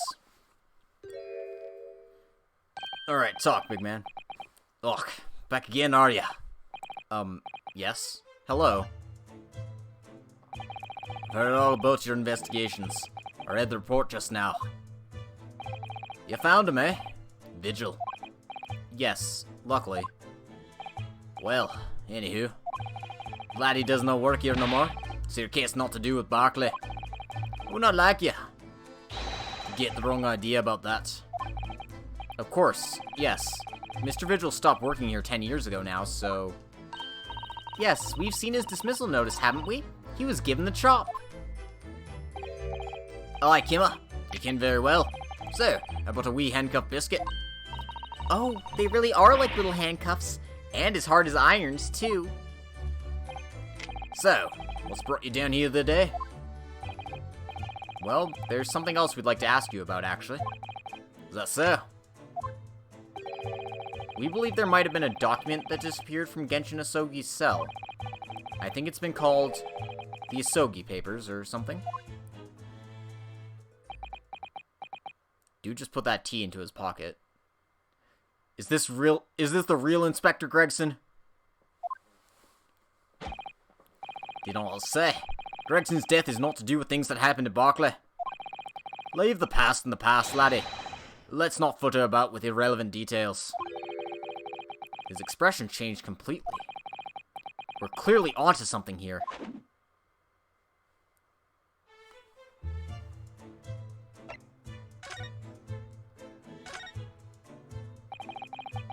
The murderer's botched execution and the whole miserable escape. Later Barclay's darkest hour, a shocking embarrassment. Because the convict had a collaborator on the prison staff, you mean? Aye, for shame. The coroner had confirmed the death of a man after his execution caught in his scythe. And my chief warder at the time, Vigil, who was in charge of the whole affair. But Mr. Vigil says he didn't know anything about it. The rascal will not say otherwise, eh? More handcuffs? Oh, how could I say no? You can never have too much iron in your diet. When Mr. Vigil was handed his dismissal notice as a result of what had happened, he was so despairing he jumped out of your office window, didn't he? I do not like to say, but that's just Vigil trying to get out of it. Do you not think he would not have jumped from the shock of his crimes being exposed, eh? I do. You wouldn't say otherwise, though, would you? Of course. I cannot shun all responsibility myself. I should not let him deceive me. Actually, there's barely anybody that kens what knows on the there's barely anyone that kens what's went on at the time now. Gregson having been murdered, and Dr. Scythe forbidden from having any visitors. No visitors? Someone obviously doesn't want her giving anything away. Well, we're not going home empty-handed. Now we'll not dream of sending you packing with naught, Kimla. Here, take a handcuff or two. Oh, well, it would be rude to say no. Wouldn't want to be anemic. Man, poor Iris is gonna have nothing but iron in her diet at this rate. I suppose. Is there anybody who still might ken about what happened back then? It'd be that lass from the forensic division. Maria Gorey. Maria Gorey? Aye, Scythe's daughter. She's not have no more. Just the one. But the wee bairns followed in her mam's footsteps. Did I ever see her without a scalpel in her hand? Oh. Plague Doctor! Mama, what is this? Where did she spring from? And did she just call the doctor Mama? Dr. Scythe's daughter, Maria Gori. We could do with talking to her. I mean, better than nothing, right? So, she's Dr. Scythe's daughter, but her surname is Gori? Aye, there's some family history, I'm sure. But I didn't ken the ins and outs of it. She grew up watching her mam work with the bodies of folks who died in strange circumstances.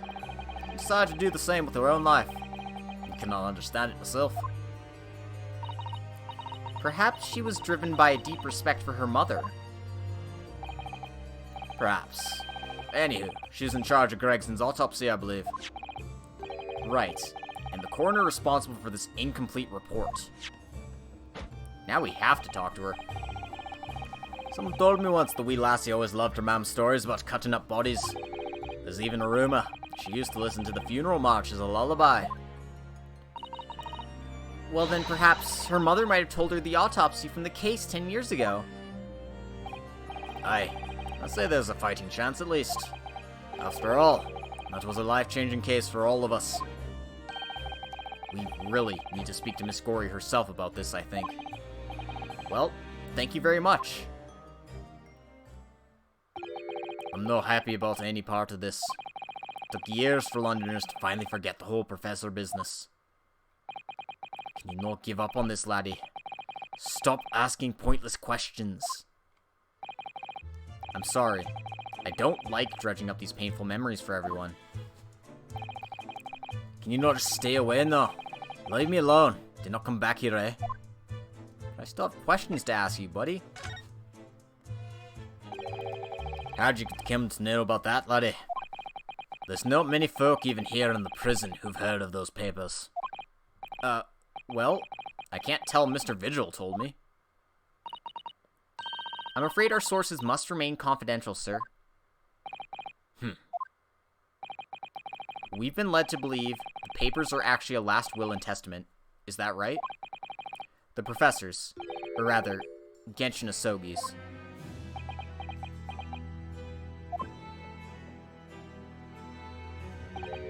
Aye, that's right. You're well informed, Jimmy. Oh, is that the end of the silent treatment?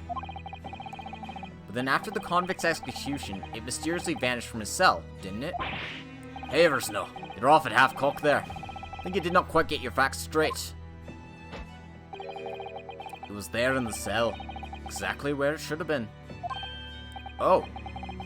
Not what we heard elsewhere. Let me just have a wee hook around in here. Sure I can find it. Aye, here they are. See? The last will and testament of Genshin Ahsogi, written with a calligraphy brush. Of course, I'm not read a word of those Japanese squiggles. But I mind it says he leaves all his worldly possessions to his son back in his homeland. Yes, that's correct. That's the gist of it. So these are the Soggy Papers? Aye, of course they are. Papers written by Soggy, no doubt about it. There's no mystery here, laddie. That's your lot. After all the stramash, that slayster of an execution, we sent the man's possession back to his clan in Japan, and that was the end of it. I think we ought to make a record of this, Mr. Naruhodo, just in case.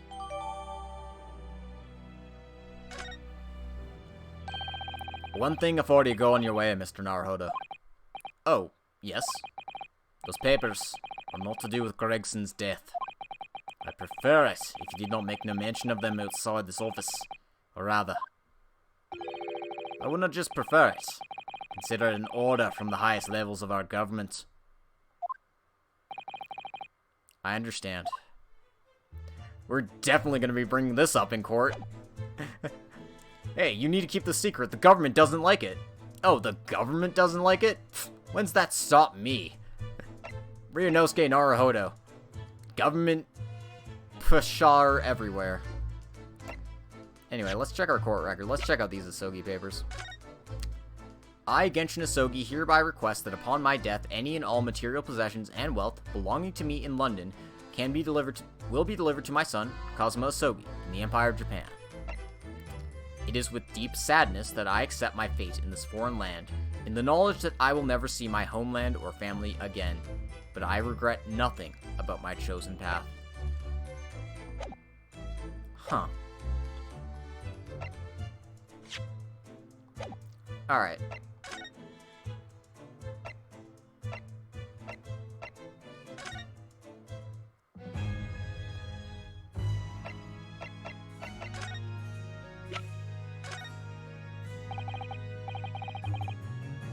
Oh no, Genshin was a good dad? What do you make of your father's will? No!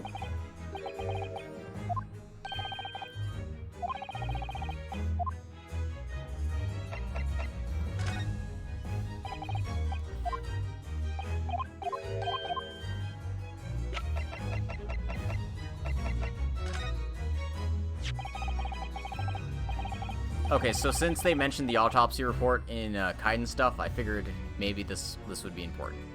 And hey, it was. This came up in the trial, didn't it? As something a little dubious, I mean. The fact that no time of death was recorded on Inspector Gregson's autopsy report. Yes, there were some unexpected turns in the courtroom earlier. The suggestion you came up with certainly took everyone by surprise. The idea that the victim died the previous day at some other location is quite something. Well, considering when the pocket watch had stopped and the scorch marks on the candle, it's certainly a distinct possibility. The evidence and the scene both point to it. To be honest, it bothered me too. So I paid a visit to the autopsy room earlier. The coroner responsible wasn't there, but I got a name. It's Dr. Gordon. If it wouldn't trouble you, Kazuma-sama, we'd very much like to speak with the coroner, too. Of course. The last thing I want is for anything to be brushed under the carpet. Scotland Yard's autopsy laboratory is behind Lowgate Cemetery. Lowgate Cemetery? By Barclay Prison, you mean? Ah, you know it, do you? The prison where my father was incarcerated and robbed of his life. Kazuma-sama? Well, thank you. We'll pay a visit to the laboratory later today.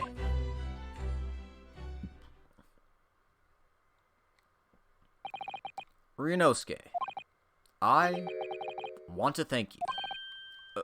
What for? For this.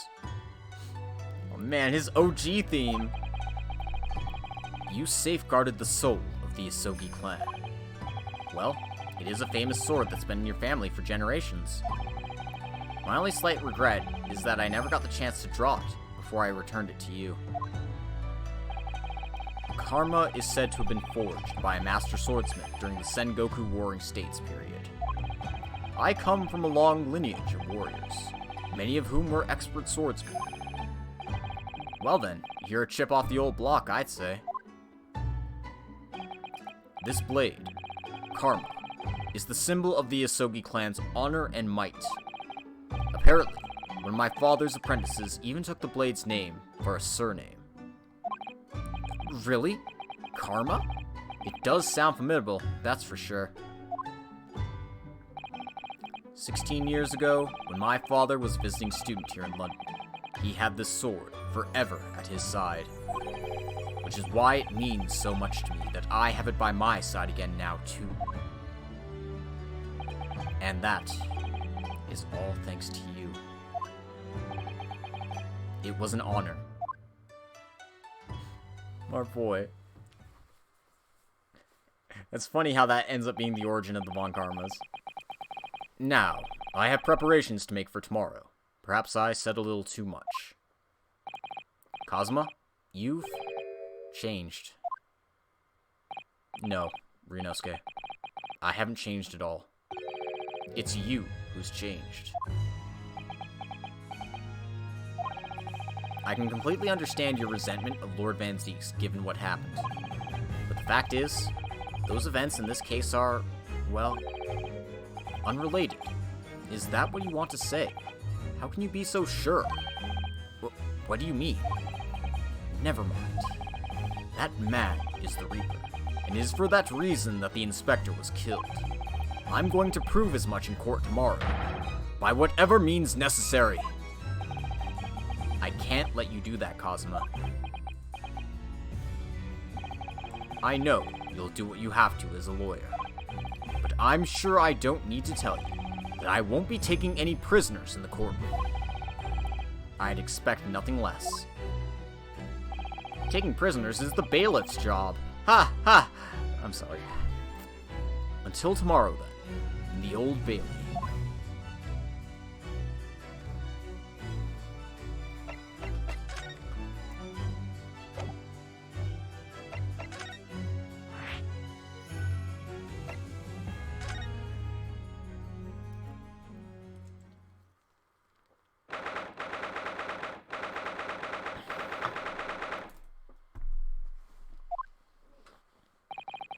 This place really is creepy, isn't it? Well, being a dead room, it's probably full of the spirits of the dissected. But actually, there's a rather pleasing scent of roses in the air. Well, being a dead room, the coroner probably needs a bold scent like that to mask the odor of death. Iris? Do you think we could change the subject?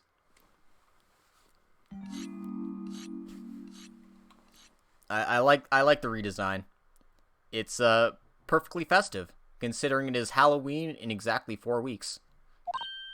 What? What was that?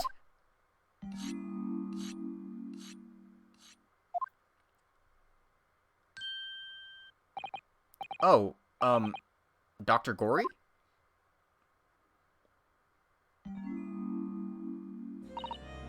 What? That noise before? I was sharpening my tools. I'd be dead meat if I didn't keep a perfectly keen edge on them. Right. When following the collagen fibers in the dermis, an expertly sharpened scalpel cuts like cheese. Would you like a demonstration? Oh, yes please. I'd love to see. Then I think you'll do nicely. No, I wouldn't do nicely at all. I mean, maybe some other time. Is that a tut? Well, we came here to ask questions, so... Also, I like her name is Maria Gory, or, Bloody Mary.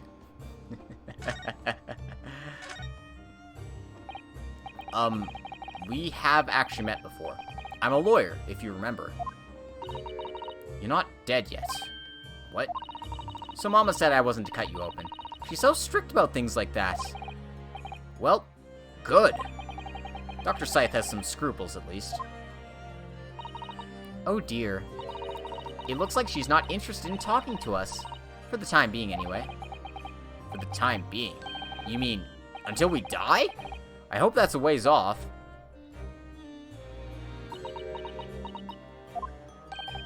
Sorry, but I wasn't planning on dying anytime soon.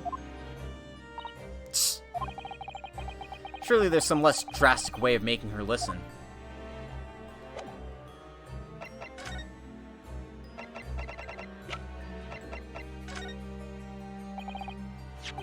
Dr. Gory, we actually came here to ask you about this. He was very good. Good? Sorry? His skin didn't snag my blade once, and very little mess. His joints dislocated easily, and his muscle tissue was a pleasure to work with. We can skip those details. But there is one thing about the report that's caught my attention. You don't seem to have recorded a time of death.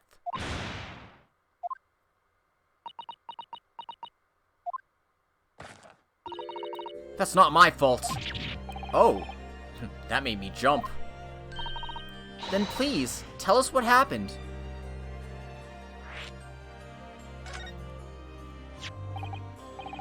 She's cute. I don't know about that. She's got the whole creepy eye thing going on right now. This is Courtney Scythe's daughter. So yeah, you got two of them now. So why doesn't this autopsy report include the victim's time of death then? It's really the most crucial detail. I was told not to write it. What? By whom? Miles Strongheart, the Lord Chief Justice. He came here. Lord Strongheart came?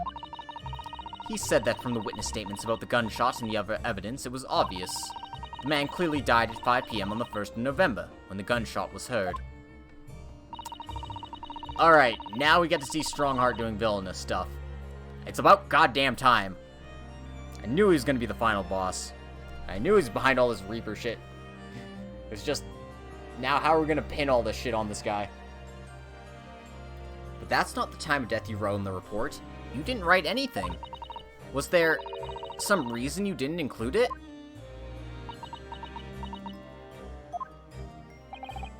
Dr. Gory, if you're hiding something under Lord Strongheart's instructions, then sooner or later, you're going to go the same way as your mother. Give it here, then. What's she scribbling so furiously? There. You've written... What's she written? Tell us! Indeterminate. But... Interesting. You might think there's a difference between no time of death and indeterminate time of death, but, well, it's not much, but it's still a little bit. Well, you see, Cosma, I have an updated autopsy report. Do-do-do-do. What do you mean by that? Why was the time of death indeterminate? When the specimen was brought in, it was still fresh. So the time of death could easily have coincided with when the gunshot was heard. But there's one small discrepancy. What discrepancy? There was some fried fish in the pocket of the specimen's overcoat. And that fish had started to rot. What? If the victim liked fried fish, he presumably liked to eat it before it went off. Well, yes. What are you really trying to say? It's possible that someone tried to manipulate the apparent time of death. Manipulate the... Is that even possible to do? Theoretically, if you were to chill the body in ice, you could delay the onset of putrefaction. And if the overcoat wasn't on the body at the time, then only the fish would have started to rot. With today's science, it's not yet possible to determine if the body was chilled or not. But today's science is advanced enough to let you freeze a corpse, it seems. But surely, to chill a corpse like that would require an enormous electrical refrigerator. And I don't imagine many households in London are equipped with such a device. No, definitely not. But maybe in a factory? Or some other special places. I don't recall seeing any factories or such like on Fresno Street, though. I wonder, if the inspector's body had been chilled somehow, what might the actual time of death have been? I couldn't say for sure. But at the most, it might have been a day earlier. No! In other words, it would corroborate your previous deduction, Mr. Naruhodo. That Inspector Gregson was killed a day before his body was discovered, at a different location. Did you inform Lord Strongheart of this possibility? He simply said that there was no electrical refrigerators of that size in the vicinity. Well, there has to be other ways to freeze a body, doesn't there? Oh yes, one other thing. It's something the governor of Barclay Prison told us. He said that your mother, Dr. Scythe, was responsible for confirming the death of the professor after his execution. The professor. Apparently you always enjoyed listening to your mother's stories about her work, so... We were wondering if you might know something about what happened 10 years ago. That's not all Mama did. Sorry?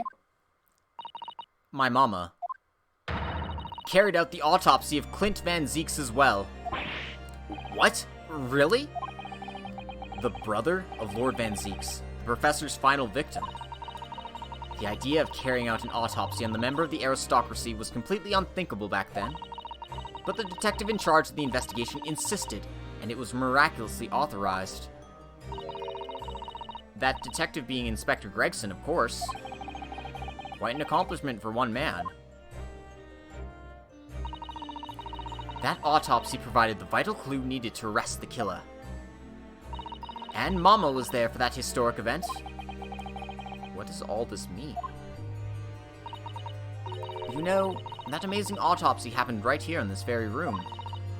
The professor and Clint Van Zeeks.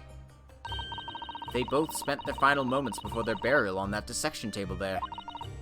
So this lab, Mama's lab, was instrumental in some of the country's most important events.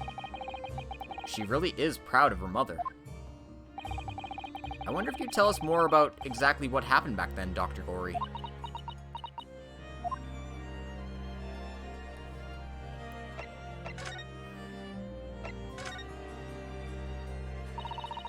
The professor's execution was Mama's first big case. She had to be in attendance at Barclays Prison's execution chamber. And signed the certificate to confirm the convict's death. Mama's the best coroner in the world, you know. I was so proud of her. But the execution didn't actually take place. No. And worse still, Mama actually helped with the jailbreak. I didn't want to know. Oh dear. You found out recently, you mean? I believed in her. In Mama, but... now I wonder if I'm starting down the same path as her.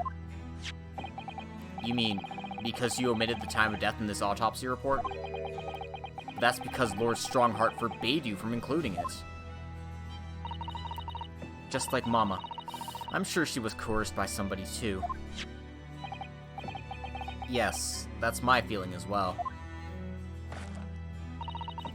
There's no doubt that there were powerful forces at play 10 years ago. The execution couldn't be staged without a lot of people at the prison knowing about it. Obviously, the prison governor must have been in on it as well.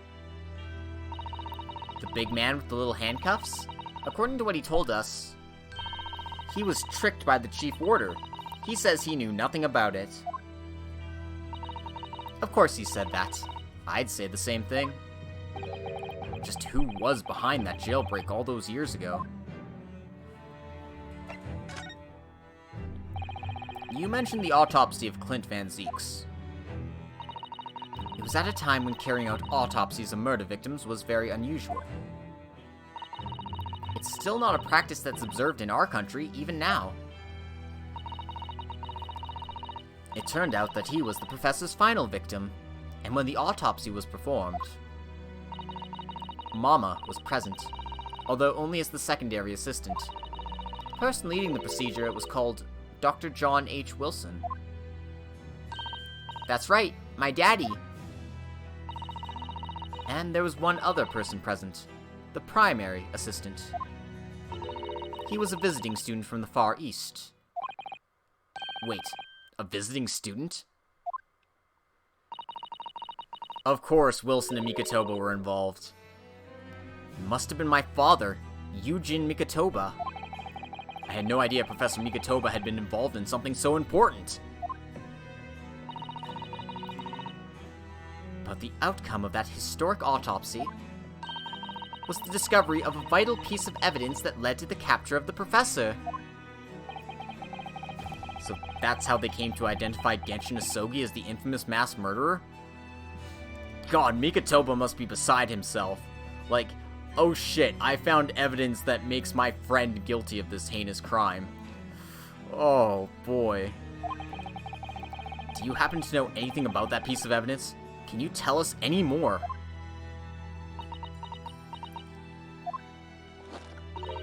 Would you like to see the records for yourself? What, would that be alright? What's the point of keeping records if people can't look at them? They're filed under V at the back of those cupboards, with the other records from the last decade. Thank you.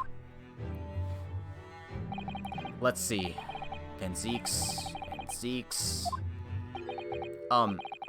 That's strange. What, Mr. Naruhodo? They aren't here. There's nothing under Van Zeeks. There must be! Perhaps somebody took them away? No. No one's allowed to take documents related to the Professor case out of this room. You're right. They're gone. Well, when was the last time somebody looked at them? Do you remember? It was... Oh, yes, I remember now. It was 2 years ago. A consulting detective came one day, saying that he'd like to see the records. No. You don't mean... Herlock Sholmes was his name. Deep down, I knew that was coming. Do you think he stole the records? Oh no, surely not. Iris, that can't be right, can it?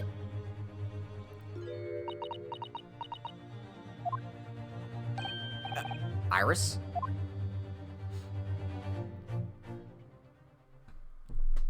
Herlock, you dumbass! What are you doing? We need that evidence! Although I suppose if it's in his possession, it means we can have that evidence if we just ask him for it. Maybe our dumbass boyfriend's doing a good. Though he's still a dumbass. Runo. I hope you don't mind, but... what is it, Iris?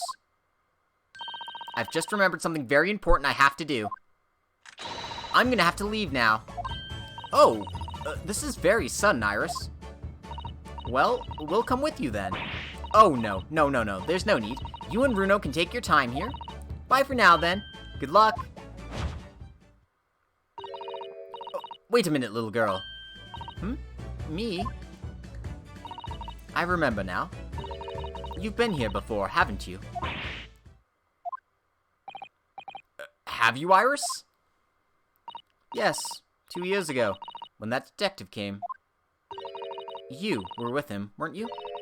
You were a living specimen then, too. That's the way it usually works, yes. Was I? I really don't remember. Anyway, sorry, but I must dash. Wait, Iris! I'll brew up a pot for you when you get home. What's the matter with her? She's behaving really strangely all of a sudden. She knows where those papers are. Well, in that case, we won't keep you any longer either. It's been quite a while since I had any visitors. This was really fun. But next time you come, I'd prefer it if you were ready for dissection. I can't make any promises, sorry. It's a bit strange that the records of Clint Van Zeeks' autopsy have disappeared. But I think we've asked all we came to ask now.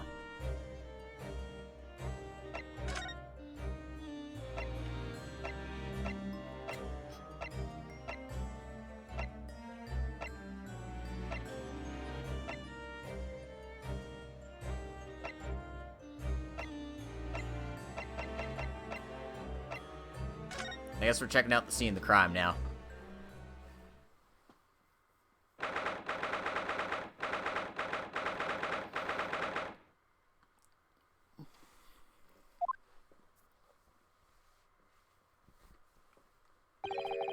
The police are still busily investigating in here, then. But Gina's nowhere to be seen. Where is she?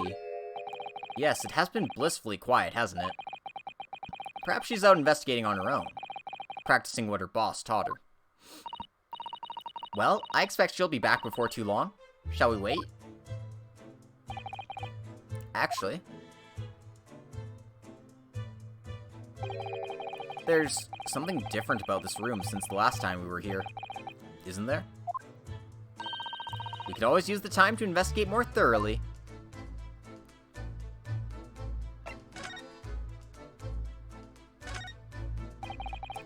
This little trunk wasn't here before, was it?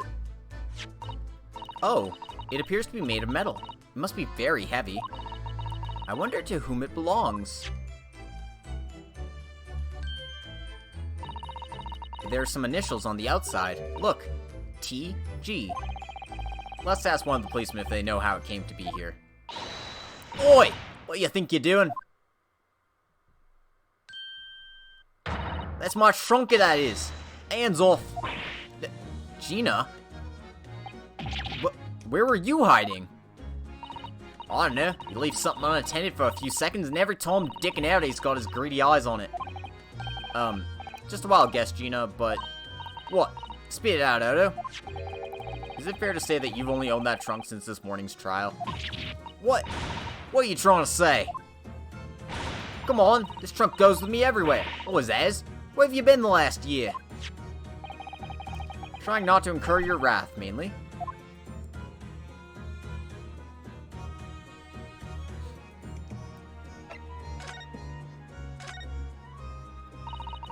You should hear them talking at the yard now.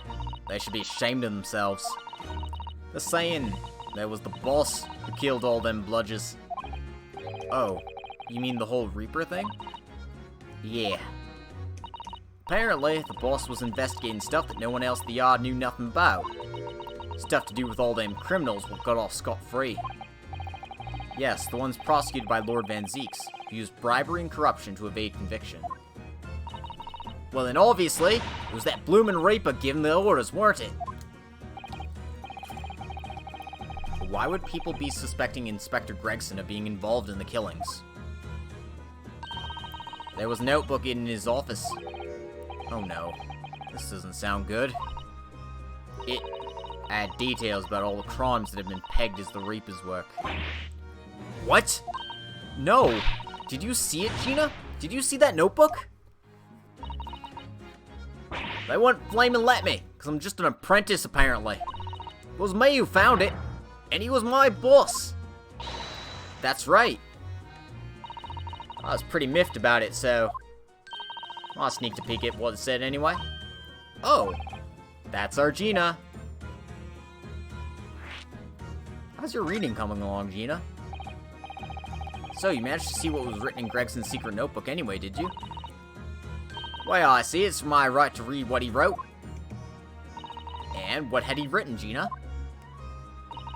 Dates, times, places, names. No long list of them. All details about the bludgers supposed to have been done in by the Reaper. But there could be an explanation for that. Perhaps it was a record of the Inspector's investigations into the Reaper's activities. Exactly. That's what I said. That's the first thing you'd think, right? As it happens, it was full of names I recognized anyway. Well, the Reaper's targets were almost exclusively known leaders of London's criminal underworld. Well, yeah, but there's one name right at the end that was a bit odd. At the end of the list, you mean? Pretty sure the date against it was the 31st of October. Oh, the day before the Inspector was found dead. So, what was the odd name? It weren't like a name I'd ever seen before. Something like, nah, it's no good. Can't remember it. Don't think it was an English name, put it that way. Oh dear, what a pity. There was something else too. I don't know if it matters, but the same name kept coming up over and over. Shin, it was. Don't suppose it means anything, but... Fuck.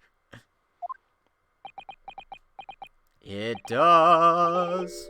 Did you say Shin? What? It does mean something.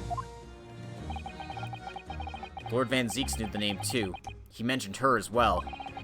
The woman who actually did the deeds. And now, we find out her name appeared in Gregson's secret notebook. Well... Cold blimey! We haven't seen you for a little while, have we, Gina? Well, of course not. I've been busy, ain't I? Investigating that. Lads at the yard are trying to trace the boss's movements the day before it happened. The day before? That would be the undercover investigation into the Red-Headed League, then. Only the boss didn't go, did he? If found some cove what was pretending to be him, didn't you, Odo? Yes, it was Mr. Vigil who actually went to the park on Lime Street that day, posing as Gregson. Well, anyway, you ain't the only one turning stuff up. I got my own ways of getting results. When me and my partner here get together, there's nothing we can't track down. Oh, little Toby! He's such a faithful friend. So, have you tracked anything down then? What do you think, eh? Of course we have. Can't tell you the place business in it. Anyway, point is, if you lot ever need any help, you know who to turn to, right? Me and the Hellhound here. Right, because he looks oh so hellish, honest. The woofer. He's such a good boy. This is a fact. True, it can't be denied. Gina and Toby cure depression. Gina, about your Hellhound here. Chief Inspector Toby, you mean? He's the pride of the force, he is. In Japanese, police dog means something quite different, and not altogether nice to those involved in crime. But here in Britain, it's a wonderful compliment, it seems. For a canine, at least. It should be. After all, in the great exhibition case the other day, it was Toby here who managed to locate Drubber's workshop. Maybe it's time for another demonstration of what this super dog can do, eh? Do we have something the Chief Inspector could catch the scent of, I wonder? Oh.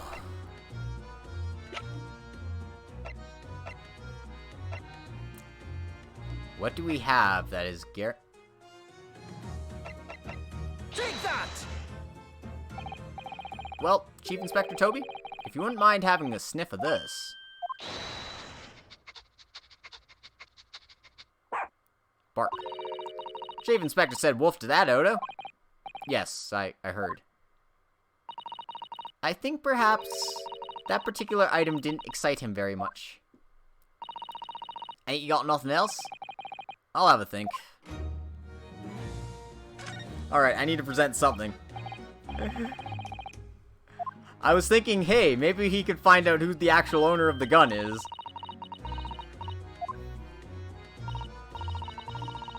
Well, we're trying to trace Inspector Gregson's movements, so... Come on, Odo, what you got for him? Do we have something the Chief Inspector can catch the scent of? Well, we do have one thing. I haven't saved in like 2 hours, so I'm gonna do that.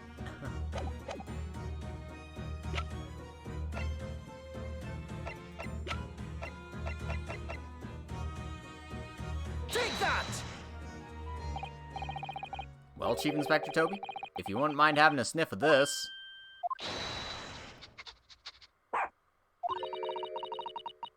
Aw. I thought for sure that would be the one. Alright, what else do we have of Gregson's that might help?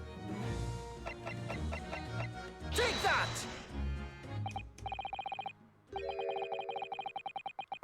If it's not this, it's the soldier key.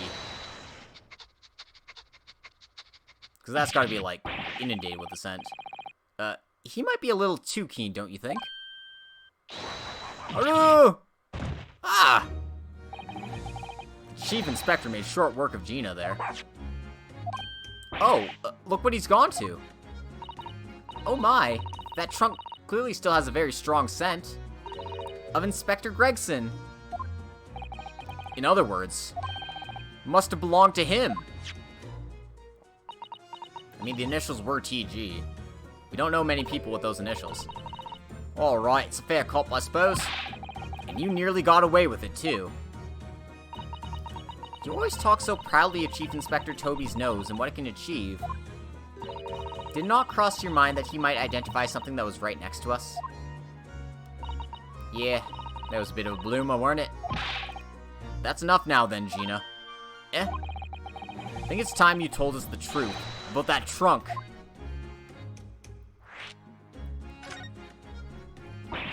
It weren't like that. It just weren't... What are you talking about? I know what's going through that head of yours, but that ain't what happened. Alright then. What did happen?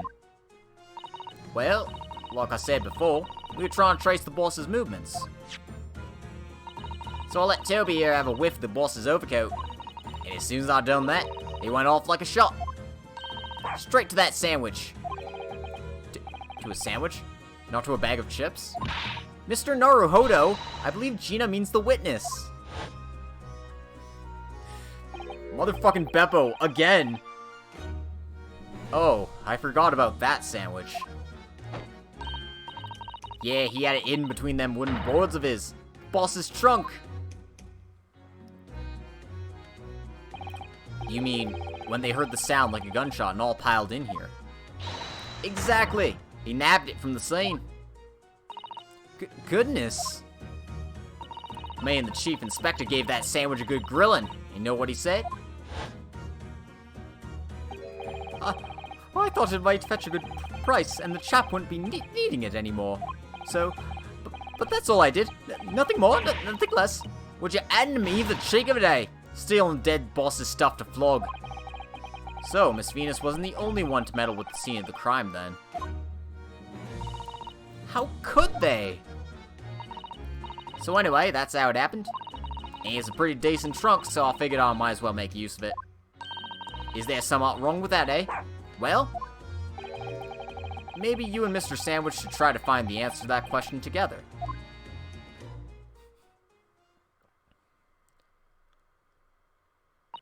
I think perhaps that trunk should be turned over to the police, don't you? What are you on about? I am the police. I am the law. No.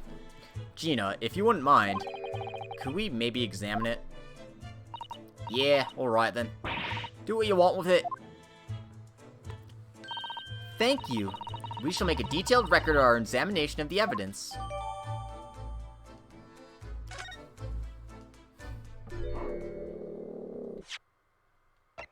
No, we are examining the evidence.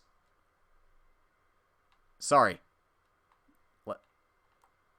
Like this big blood stain here.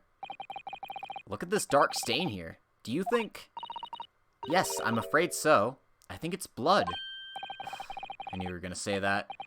So that presumably means that this was present at the scene when Inspector Gregson was killed. It's the most logical conclusion, yes. To think Gina's been carrying this around with her. If you didn't know any better, I suppose it does look like a grease stain from all the fish and chips.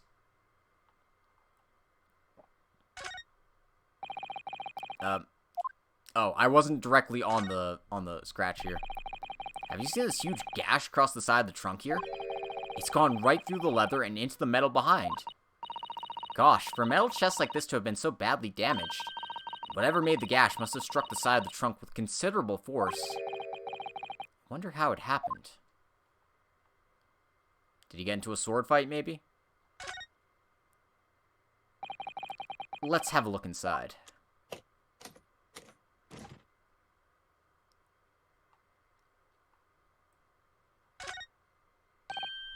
Look, there's something inside. Ooh, let's see. It appears to be a passport, authorizing him to travel overseas. Was Inspector Gregson about to go on a trip abroad then? Perhaps the date of departure might tell us something. That was... Oh. What is it? It was for travel on the 31st of October, just one day before the incident. What, really? Gregson went to France the day before his body was discovered? Heh! Nani the fuck, Dio? Why was he going... I mean, we heard he was being relocated to Paris for some reason. Do you see that? There's something stuck in the side of the trunk there. It's glinting. It looks like a fragment of metal of some sort.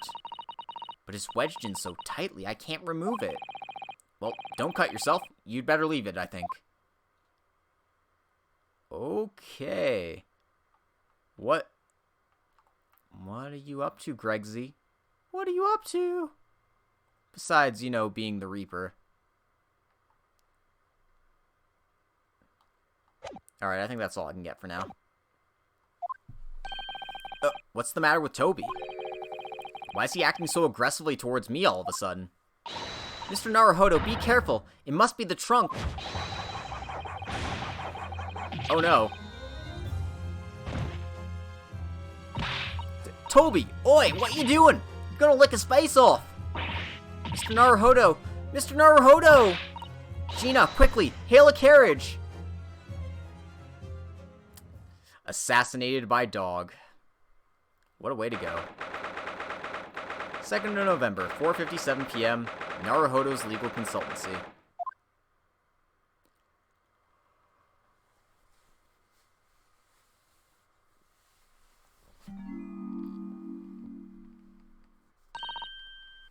Oh, Mr. Naruhodo, are you alright? Miss Susato? Ah, conscious again at last. A blessed relief, my dear fellow. After all, to drop dead after a moderate licking by a small terrier, most unseemly. What is or isn't seemly isn't irrelevant here, Mr. Sholmes. Aw. I'm so glad there's no lasting damage. How are you feeling? I'm fine, thank you. Did you bring me back here? Oh, what's this on my head? A bandage. Sadly, we had no ice, so that's a compress of sugar water. Sugar water? Don't worry, Mr. Naruhodo. It's a first aid treatment that my father taught me. Oh, thank you. So, let us take tea when you're feeling up to it. But of course, no sugar in the patient's cup. Oh, the bump on my head is throbbing sweetly enough, don't worry. Heh. Whenever you feel ready, then.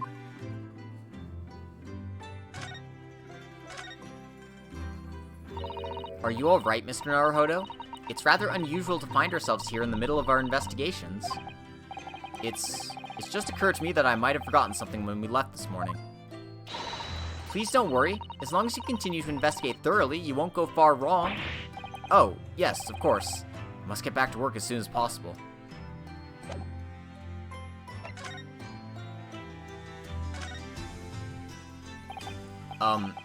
Thank you for your concern, Mr. Sholmes. My dear fellow, think nothing of it. I must say I was quite startled when I heard that you'd been attacked by a dog. For a moment, I feared that infamous murder of so many had come back from the dead. You mean, the professor? Fortunately, I see your prized throat is unscathed. That stiff, turned-up collar of yours obviously afforded some welcome protection. Was I that close to death? All I really remember is the dog licking my face over and over and over again. Well, if you wish to avoid such troubles in the future, a little mustard spread on the cheek should do the trick. I should think that would balance the sweetness of your bandage rather splendidly. Can't believe Gina's gonna be the next professor with Toby. Oh no, it was all part of the plan.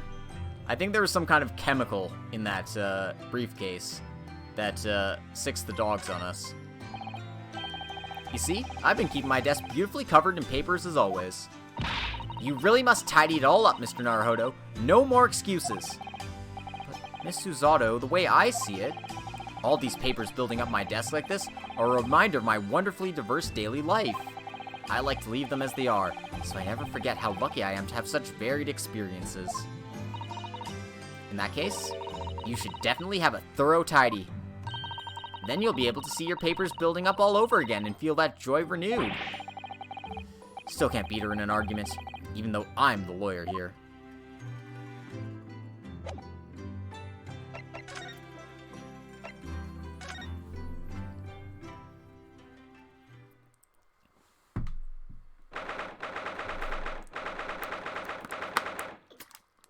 Second of November, Sholmes' Suite.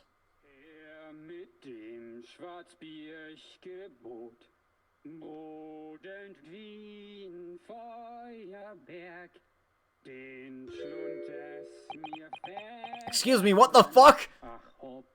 No!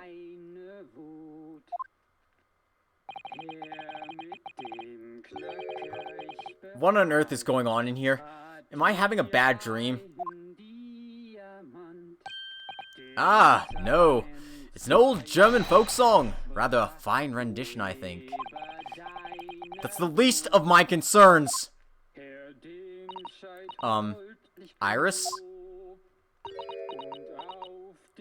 Why is Eugen dead? Excuse me. Sholmes, what the fuck? What the fuck are you doing? My boy. What? No. Ah. Iris? What's the matter?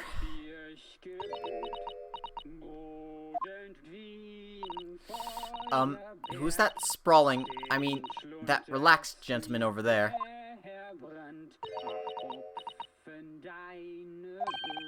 Iris? Is she even listening? Excuse me, sir! I do apologize for troubling you whilst you're singing so merrily, but would you be kind enough to explain the situation? Well, that worked. A crooning gentleman and a mute young girl.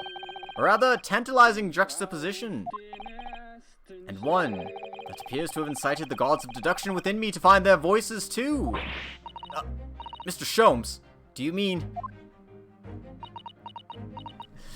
Oh. Is he just singing? Is he not actually dead? What the... What is... What? Game, what are you doing? The strains of reasoning within me are playing now as a delightful duet. One melody sings of a reunion full of nostalgia, whilst the other is a morose theme about the great secret you're trying so desperately to conceal, Iris. She's turned as white as a sheet. So as usual, you've instantly seen to the very heart of the matter. And by the time my own brief performance is over, I feel sure this gentleman's song will reach its finale. So then, to Music Land, where all is sweetness and delicacy and harmony. Pray, do enjoy Herlock Sholmes' latest Logic and Reasoning Spectacular. Get ready for the funniest dance of deduction. Oh my god, there's already tons to top. Oh god, that's been clipped. Yikes. Firstly, we consider the gentleman's nationality. Clearly, he's a German, with no grasp of the English language. As evidenced by the Germanic song he sings and his apparent inability to understand when asked to desist. So, why is the man here at all, and in such apparently high spirits? The answer, of course, Cyrus, is clearly known to you. Indeed, we need only follow the gaze of those bright young eyes to unravel that particular part of this mystery. The reason for the man's mildly irritating warbling is revealed by the herbal tea. You obviously offered our German guest a cup of your latest herbal blend. The tea's delectable flavor has made the man's spirits soar, and resulted in this joyful ditty tumbling incessantly from his lips. I eagerly await sampling the flavor myself, that I may join the fellow in his state of elation. Now, to the next question. Who exactly is this gentleman availing himself so thoroughly of the settee?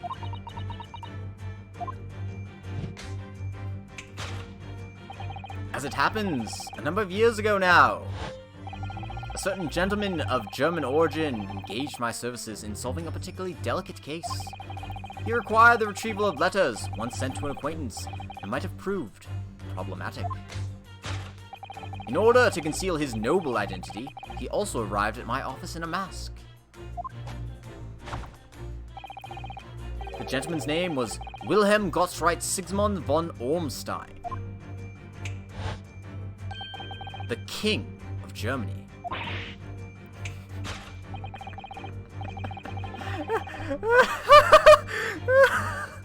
Oh god, I hate this. If my memory serves, the mask worn by this gentleman is identical. Yes, there can be no question. That mask belongs to the King of Germany. It would appear that His Majesty remembers the fine service I afforded him, and has decided to show his face again, mask and all, in order to express his gratitude. A well-mannered monarch indeed. Wouldn't you agree, my dear fellow? There's also a reference to a home story about the King of Bohemia procuring his services. So, the identity of this masked visitor is in fact my former client, the King of Germany. Indeed, his son is currently in London as well, enjoying the wonders of the Great Exhibition.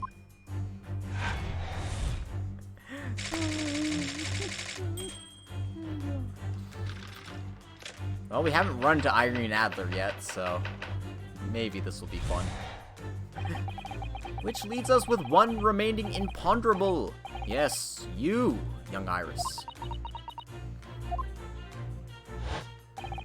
Your apparently inexplicable silence is unable to hide the truth.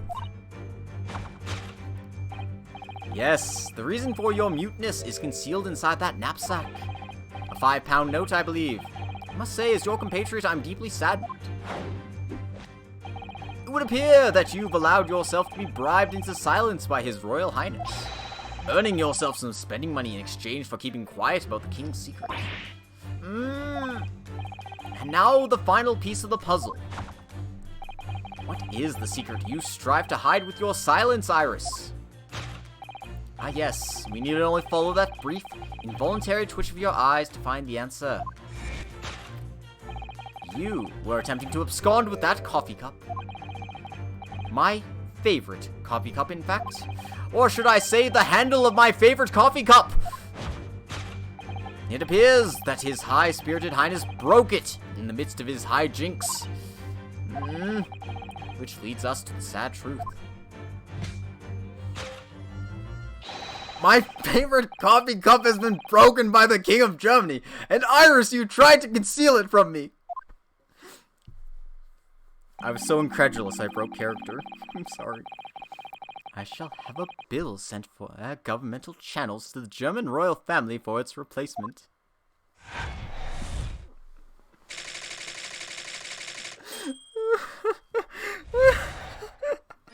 Oh, fuck. Thus concludes Herlock Sholmes' great deduction of this painful puzzle.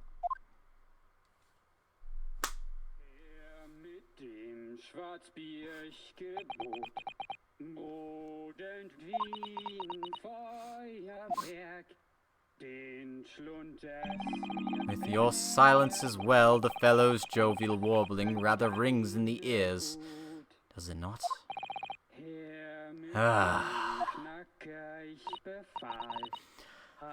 Mr. Sholmes, I must say something does rather trouble me.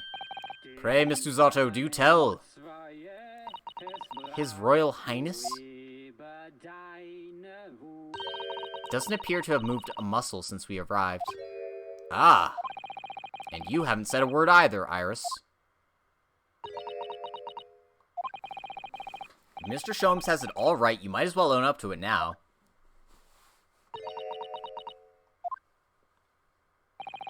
Your reasoning isn't entirely without substance, I must admit. And one other thing, Mr. Sholmes.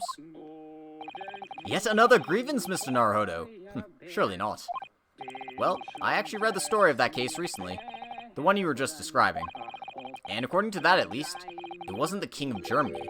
It was the King of Bohemia. Goodness, was it? Yes, that's quite true. Master Gotz, the prince, testified to that in court. In his words, I have come to see the great exhibition all the way from my home in Bohemia.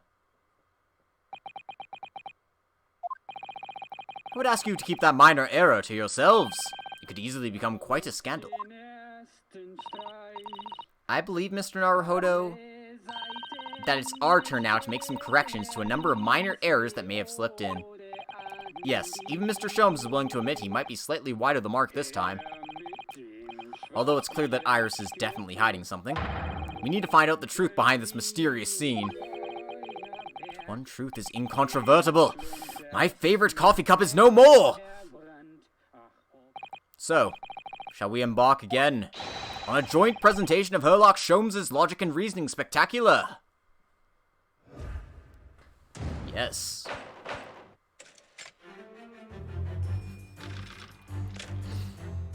I'm already having a grand time with this.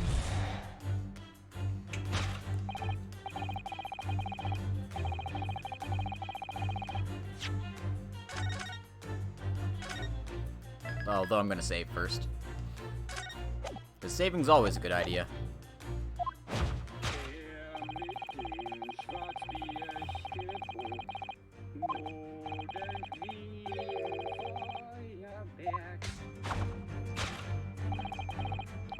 The answer course, Iris, is clearly known to you.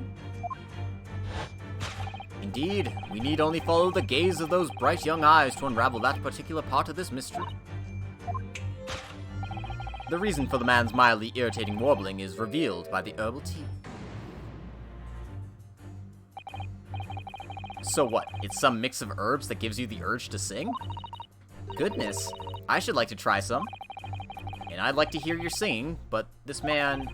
Just how long does he intend to keep up with that tune, do you suppose? As I said, he's been stock still the entire time, and if you look closely, his lips aren't moving either.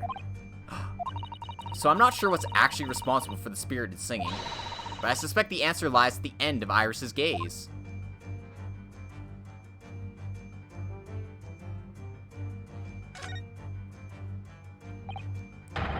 We know this mask. Oh, you're right. So, does that mean... No, surely not. It couldn't be. Could it? No, it's most definitely not him. Oh no, of course it's not. Oh, thank goodness. But then, why is this gentleman now wearing it? I'm afraid once again, I really have no idea.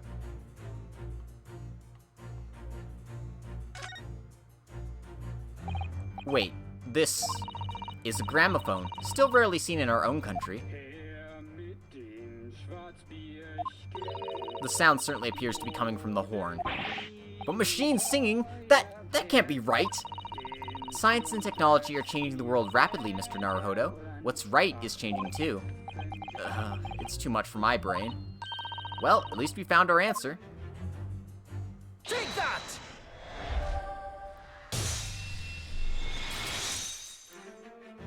Apparently you're not allowed to say dumb German track. God. Twitch, please. The reason for the man's mildly irritating warbling is revealed by the gramophone. Indeed, for no well-bred gentleman would break into an obscure folk song when making a social call. In other words, this gentleman isn't singing at all. In fact, it would appear that the fellow is unconscious.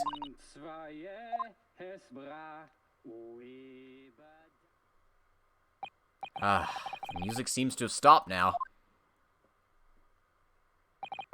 I ask you, Mr. Naruhodo. Yes. Why would I have purchased a recording of that gibberish? How should I know? Well, never mind. On with the deduction. Who exactly is this gentleman availing himself so thoroughly of the settee?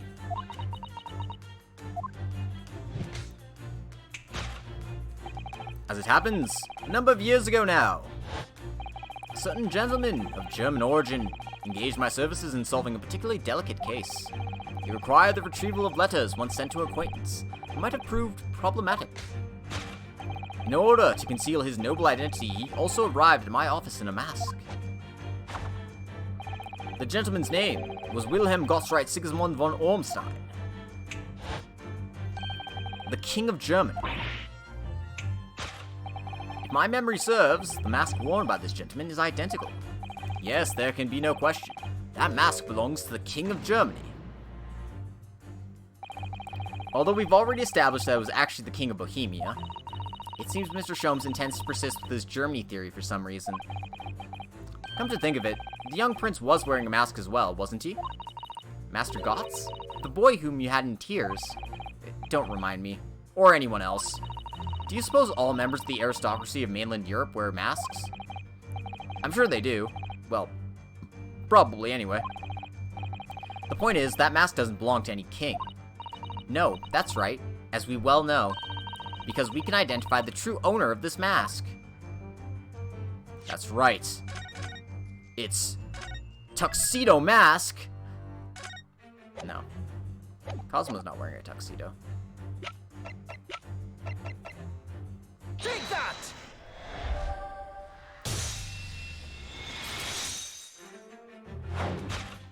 Yes, there can be no question. That mask belongs to Kazuma Asogi. In other words, my memory is sublimely unreliable. Only you could try to make that sound positive. Kazuma's mask has been languishing on this metal chest for several days. Though that doesn't explain why the gentleman is wearing it now. But it is now a simple matter to determine our guest's true identity. After all, the gentleman is unconscious. We need only excuse ourselves in advance, gently lift the mask and peer beneath it.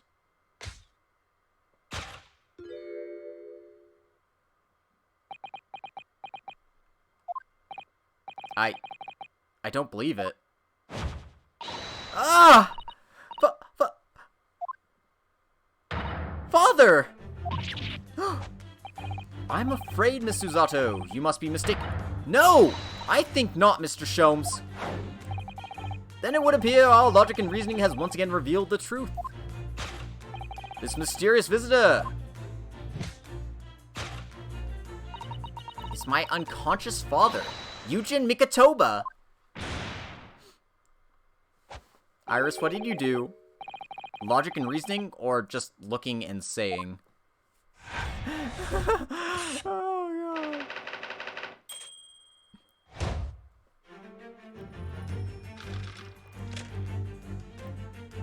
Alright, part B. Which leaves us with one remaining imponderable. Yes, you, young Iris. When the wifey starts dancing, then you know crap's getting out of hand.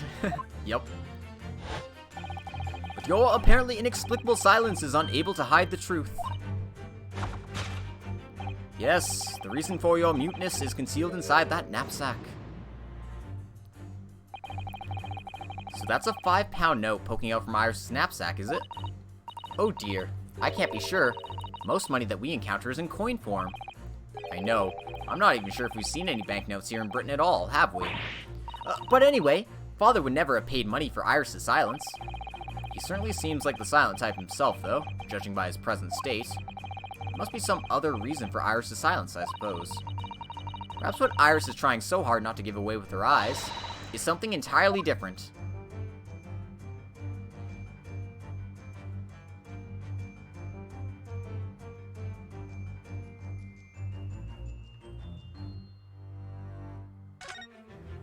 I just want to examine it.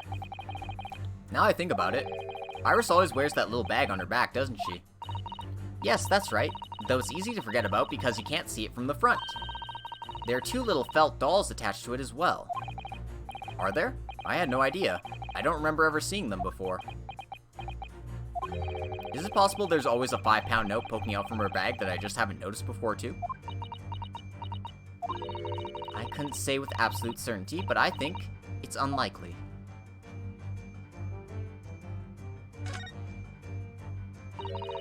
This metal chest. It contains important documents, doesn't it? Yes, details of all the cases Mr. Sholmes has worked on over the years. Written up by Iris' father, if I'm remembering correctly. Iris insists that the chest is kept locked at all times.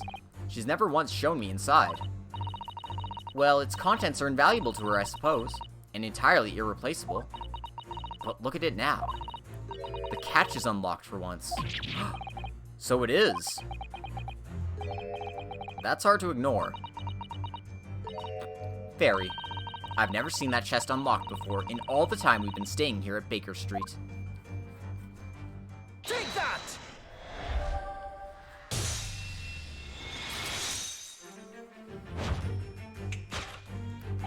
Yes, the reason for your muteness is concealed inside that metal chest. An excellent observation, for upon closer inspection, there is something different about the chest's appearance. It's kept locked at all times, yet now, the catch is open. Evidently, this has something to do with your refusal to speak, Iris. But it's a simple enough matter to incite you to speak, I'm sure. I merely need open this chest. Here we go. Ah! No! Hurley, don't!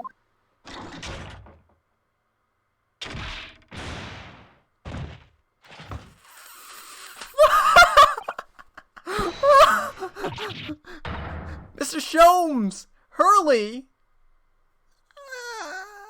What the fuck? It's a fucking gag chest. He's dead. Never! Oh, Hurley. I told you not to open it. Ah. So you found your voice now, Iris. In other words, what just happened clearly reveals the truth here. Yes, the real reason for your silence until now is... This is somewhat different to the usual dance of deduction you perform with Mr. Sholmes, isn't it? Well, he's left me alone on the ballroom floor, so I'm gonna have to dance this next part solo. And anyway, I need to get to the bottom of this, for my own peace of mind. Now then, Iris isn't usually the silent type, so... You mean you don't actually know the answer yet? Despite that knowing point of the finger before? Miss Usato, sometimes a man needs to point his finger first and think later. That's how you lawyer. Oh, well, if you say so. I think we'd better examine Iris more closely and try to rescue the situation then.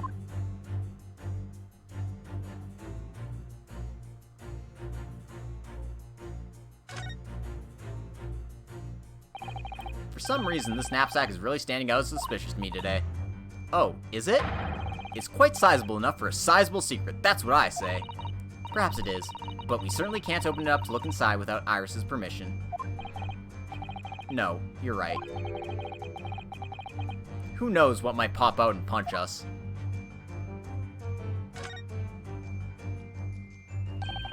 That's a key she's holding. Look! I'm sure that wasn't in her hands before, was it? No, you're quite right. It appeared, as if by magic. That's strange. A big old iron key. Where did it materialize from? Oh, I meant to present.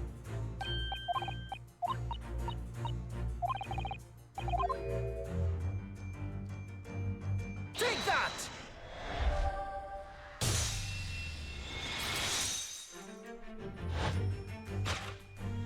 Yes, the real reason for your silence until now is that key behind your back. Mr. Sholmes was thrown into the air before.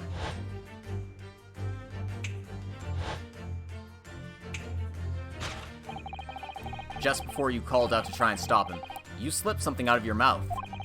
That something is the key now in your hands. No doubt the key to the chest. You're so clever, Runo! So now it becomes clear.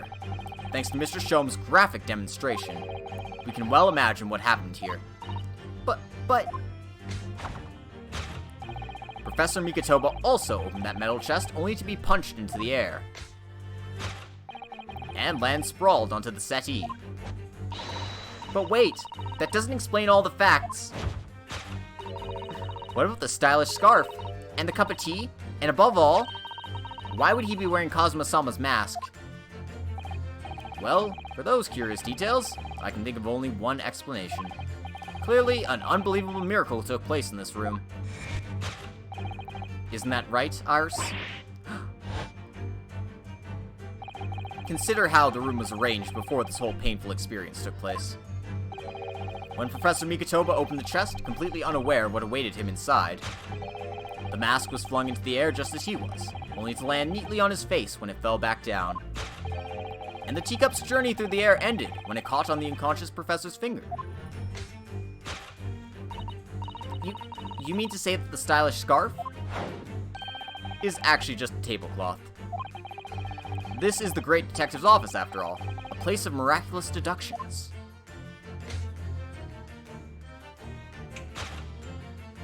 Suzawa was like, I guess I'll have to. Would you expect anything less?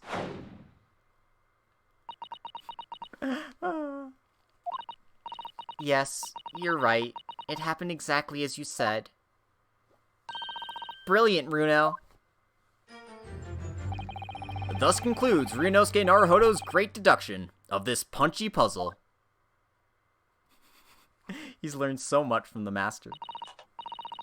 So then, why don't I make a fresh pot of tea for us all? Objection! An admirable performance, Mr. Naruhodo! But in the final act of the show there, you rather missed everything of importance. Mr. Sholmes? If you would cast your mind back to my earlier deduction. Iris, clearly you're hiding a great secret. Herlock smelled something fishy. She is? From the look on her face.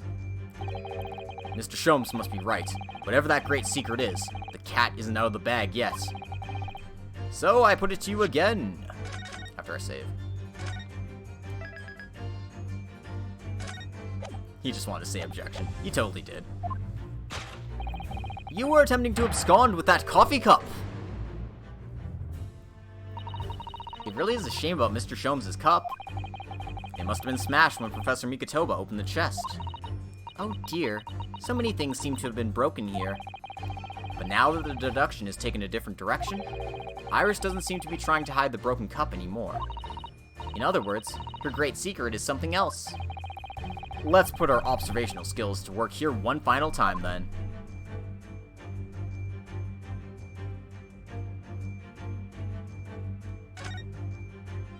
Ah, that would make sense, wouldn't it?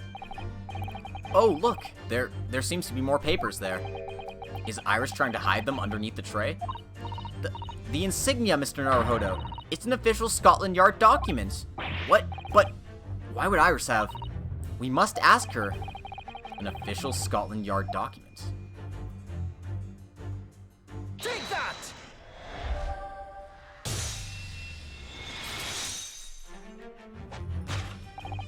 You were attempting to abscond with that case file. Iris, as you know very well, nothing escapes the attention of a great detective. Oh no!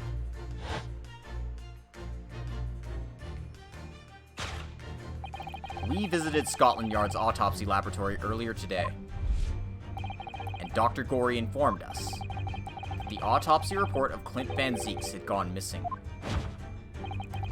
Clint Van Zeeks? Yes, I do seem to recall. That some years ago I asked to see the report in question. You were with me, weren't you, Iris?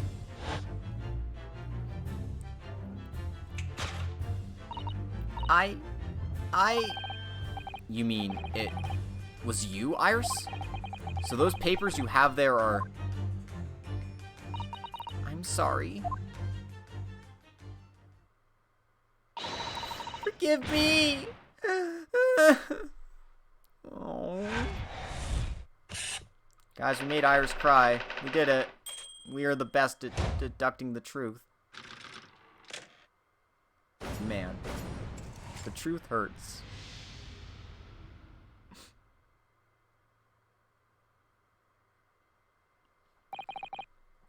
In truth, I would like to have thought I could have predicted the booby-trapped chest.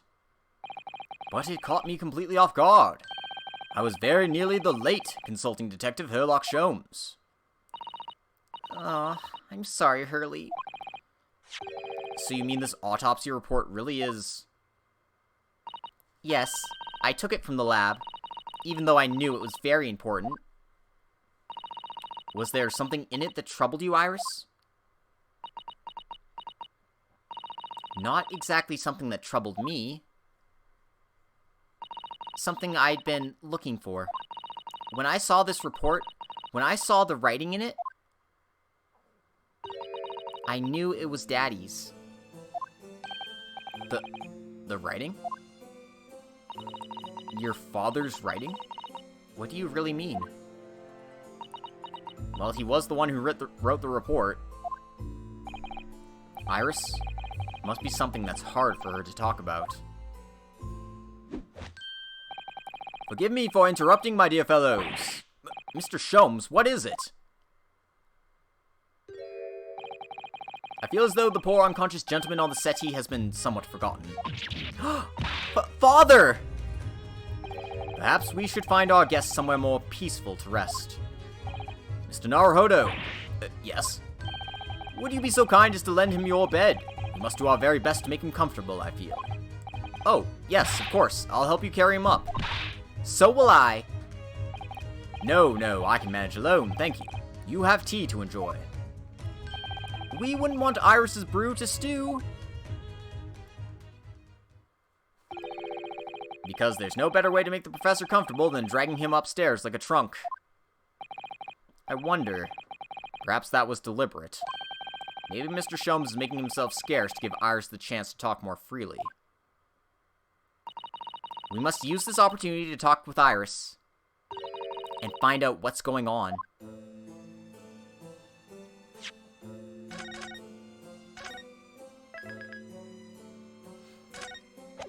Alright.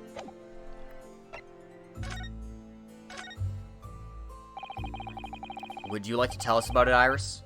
About your father? I'm sure I told you before, didn't I?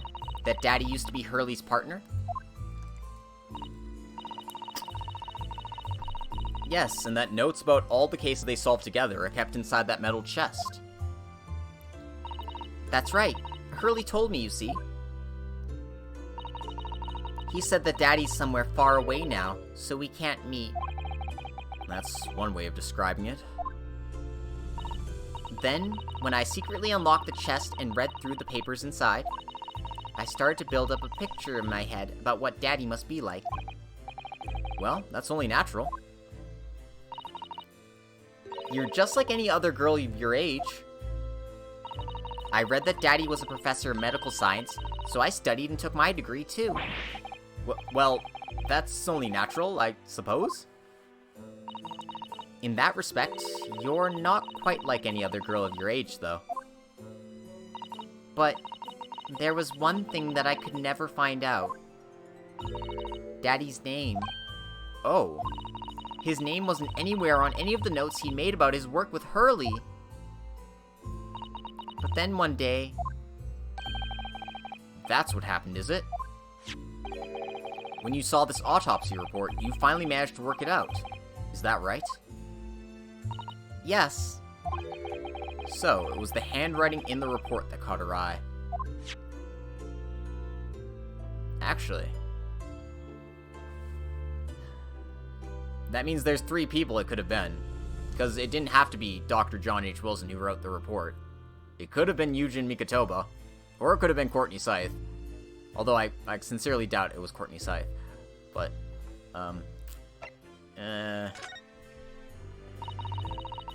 guys, has Yujin been sleeping around? Is that what's going on here? Oh, I'm actually the father of 2 daughters. Oh. That's right, Dr. John Wilson. I cucked your wife. No, I sincerely doubt that. When I saw that writing on that report, I could hardly believe it. I know that handwriting, I thought to myself. Because it was the same as the writing you'd seen on your father's case notes? Exactly. I was desperate to compare the 2 properly. I needed to see them side by side. I asked the doctor in the laboratory, but I was told I couldn't take the report away. And even worse, I was told that that was the first and last time we'd be allowed to even look at it there. So you decided to steal it. When I compared the autopsy report with the case notes I had here, there was no doubt. The handwriting was exactly the same. It was Daddy's. And the signature of the coroner at the bottom of the autopsy report read Dr. John H. Wilson. So that's how I finally found out. I learned Daddy's name at last. I see. Ever since then, I've called myself Iris Wilson. And that's also when I had the brilliant idea of writing stories all about Daddy's exciting times with Hurley. I decided there and then that I'd write the adventures of Herlock Sholmes. Oh, Iris, I had no idea the stories had quite such a deep personal significance for you. I can see why the autopsy report was so important to her now. And why she was prepared to break the law to get her hands on it. Nah, that's fine. It's just a little theft of important documents. I must apologize, Iris. This is really all my fault. Hurley? I made a promise, you see. A until the time was right. I'd keep the details about your father a secret. I know. I've been very naughty. I'll take the autopsy report back to Dr. Gory and apologize, I promise. Yes, we'll go together, I think. Then, let me look after it for you until we get there.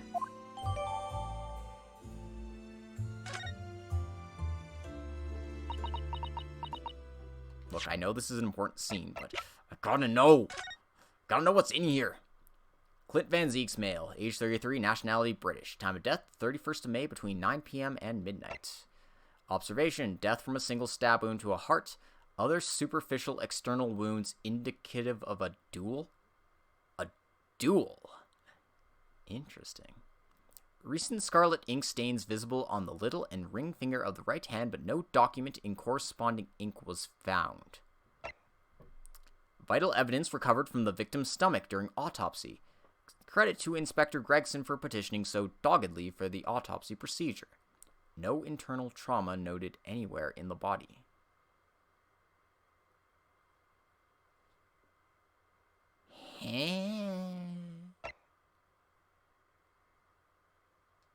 Okay. I must go and water my herbs, I think. I'll see you all later. Poor Iris. She must be feeling awful. I know Mr. Sholmes is here for her, but still. Ah! What? How? What's the meaning of this, Mr. Sholmes? Mr. Sholmes? Oh, dear me. So, you've noticed, I see. But that would mean... What on earth's the matter, Miss Susato? You've turned as white as a sheet. It's this autopsy report, Mr. Naruhodo. The one from 10 years ago. The writing isn't Dr. Wilson's at all. Huh? What do you mean? How could you possibly know that? Because I know this writing very well. This writing? Is my father's. What? What? Professor Mikotoba's? Indeed, it's true. And now you know. My dear fellows. No, I don't know anything. What on earth does all this mean, Mr. Sholmes? Because the idea that's slowly forming in my mind, it's just too extraordinary to believe. Please, you have to explain.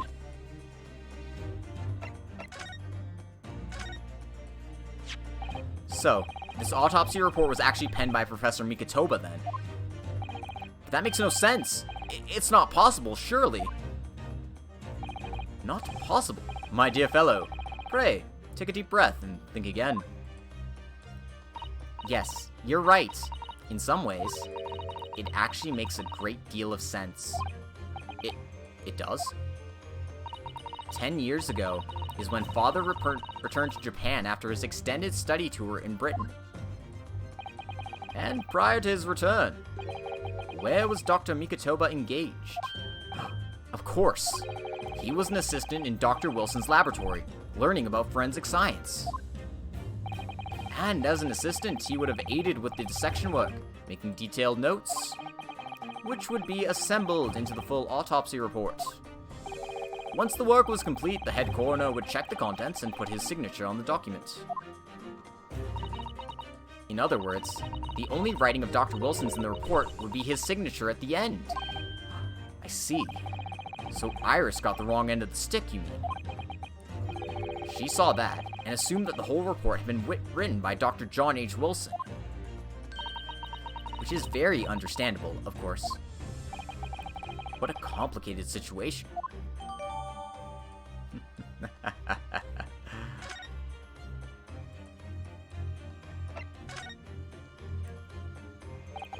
Thinking about it, most of what we know about you, Mr. Sholmes, comes from the published stories of your exploits. Yes, The Adventures of Herlock Sholmes, written by Iris. And we really have no way of knowing what's fact and what's fiction. Most troubling for you, my dear fellow, I'm sure. So, what about the supposed partner of yours? Did he really exist or not? Ah, you've come straight to the point, I see. And please come straight to the answer. I believe Iris explained it in one of her installments. He was a trusted comrade, and the only person I truly have called a friend. And did this partner of yours truly make a record of all your cases? Are his notes really stored inside that metal chest? Absolutely, my dear madame. Absolutely. So, where's your partner now? We rarely meet. You see, he lives on the other side of the world. But if this autopsy report and the records of all your old cases were penned by the same hand, and if the autopsy report was written, though not signed, by your famous partner, there would be only one logical conclusion. Pray, impress me. Your partner would have to be Yujin Mikotoba. In other words, Miss Susato's father. Upon my word, Mr. Naruhodo. Yes? You are coming along wonderfully. You have hit upon the method at last. You finally grasped the art of deduction. You mean to say... Allow me to introduce you to my great friend and partner, Mikotoba. Professor Mikotoba. Oh shit. Mikotoba was watching the entire time. What a shocking twist. Does this mean that you're the real Dr. Wilson? No, my dear. I'm still my old self, Yujin Mikotoba, your father. Oh, of course. This is obviously too much for Susato-san to take in. I must say, though, how my old friend has attained worldwide celebrity as a great mystery solver is the greatest mystery of all. I still remember the first time we met. Ah, pray remind me, when was it again, Mikotoba? 16 years ago, Sholmes. Ah yes, quite. 16 years ago. I just arrived from Japan with Seishiro and Genshin. I was in search of lodgings close to the hospital. Some comfortable rooms at a reasonable price. The rents are devilishly high in that particular area. That's right. So I decided I needed someone to share lodgings and the expense. And was fortunate enough to be introduced to Sholmes, who found himself in a similar situation. I was a callow fellow back then, a mere shadow of the great detective you see before you now. I was working at the hospital's chemical laboratory at the time, indulging my curiosities for little gain. The situation of our cohabitation led us to pursuing cases together, you see. Hard to believe. It was a mere 6 years. We had a great many adventures. But in the last year of Mikotoba's stay in Britain, that most infamous of cases presented itself. The case with which you've become rather familiar with yourselves, the Professor killings. After the trial, Seishiro and I were summoned back home. Hardly surprising, given the circumstances. So, there you have it. And as you know, all the details recorded by my trusty chronicler remain in that metal chest. This is just amazing. Professor Mikotoba really is Mr. Sholmes' famous partner.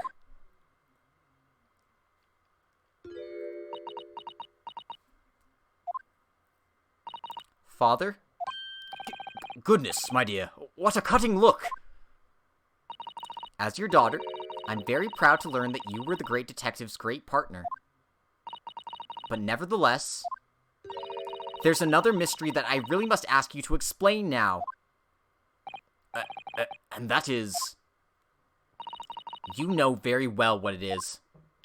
The unresolved matter of Iris's father. Of course, I'd almost forgotten about that one.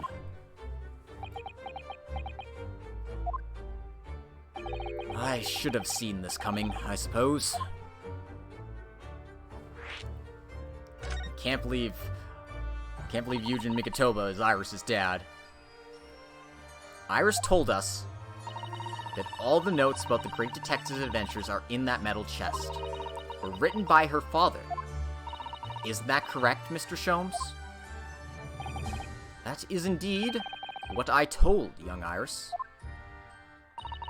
But if you're Mr. Sholmes' partner, father, and you wrote all those case notes, then Iris' father must be you.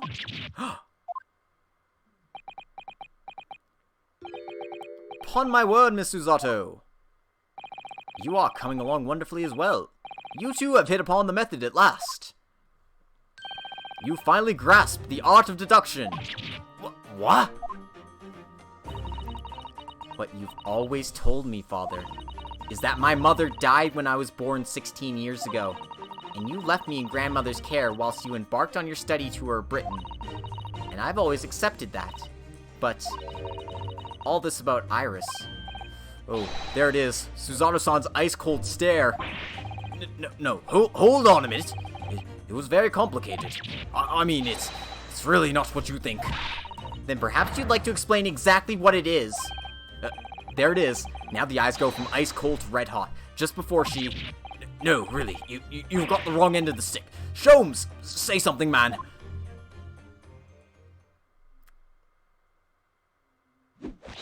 That's quite enough, my fiery fellows.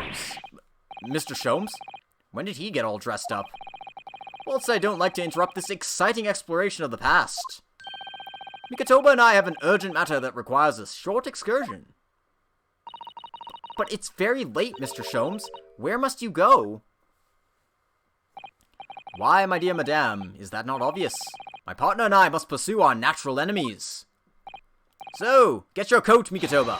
The game is afoot. But Sholmes, I really must give Susato a full explanation, I think.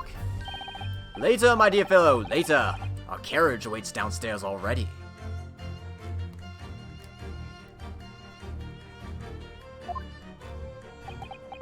Oh man, it's just music you can groove to. You haven't changed one iota, have you? I mean, really, I visit our home after 10 long years. When I open that chest in a fit of nostalgia, I quite inexplicably pass out.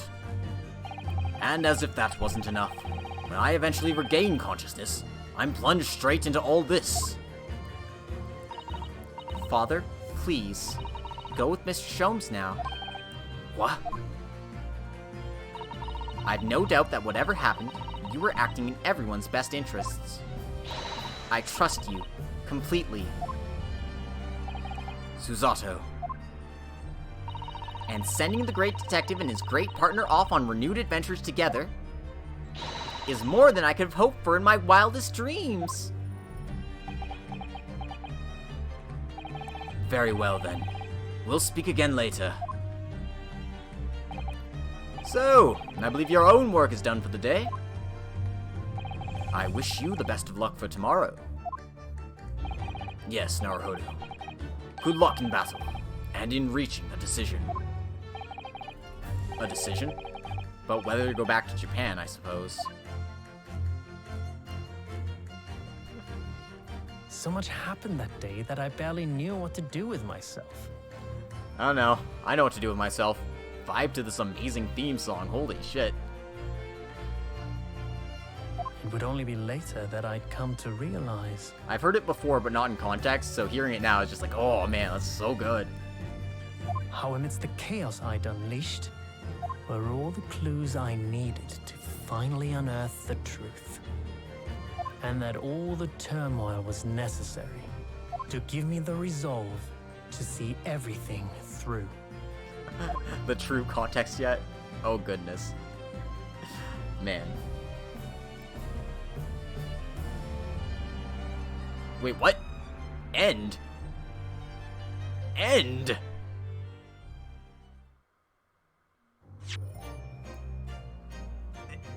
Huh? Does that mean, like, Trial 5 is, just the second half of this? Well, I mean, hey, it makes a great stopping point. This case is so nuts, it's 2 chapters. Alright. Well, I guess that's it for today. I didn't think we'd be finishing the case, but, here we are. Thank you so much for coming, everyone. I hope you enjoyed this episode of The Great Ace Attorney. And I hope you enjoyed us discovering the truth about Sholmes' great partner, his great friend, his bestie, Yujin Mikotoba. And now it is up to us to resolve ourselves to face our bestie in a court of law. Next time. But before I sign off, thank you all for coming.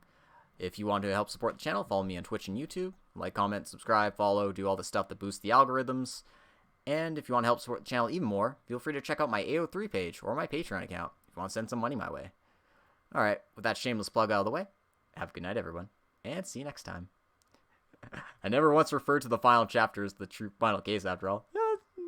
Yes, yeah. That's very lawyerly of you, Lenny. Very lawyerly of you indeed. Toodaloo, everyone. We'll see you next time.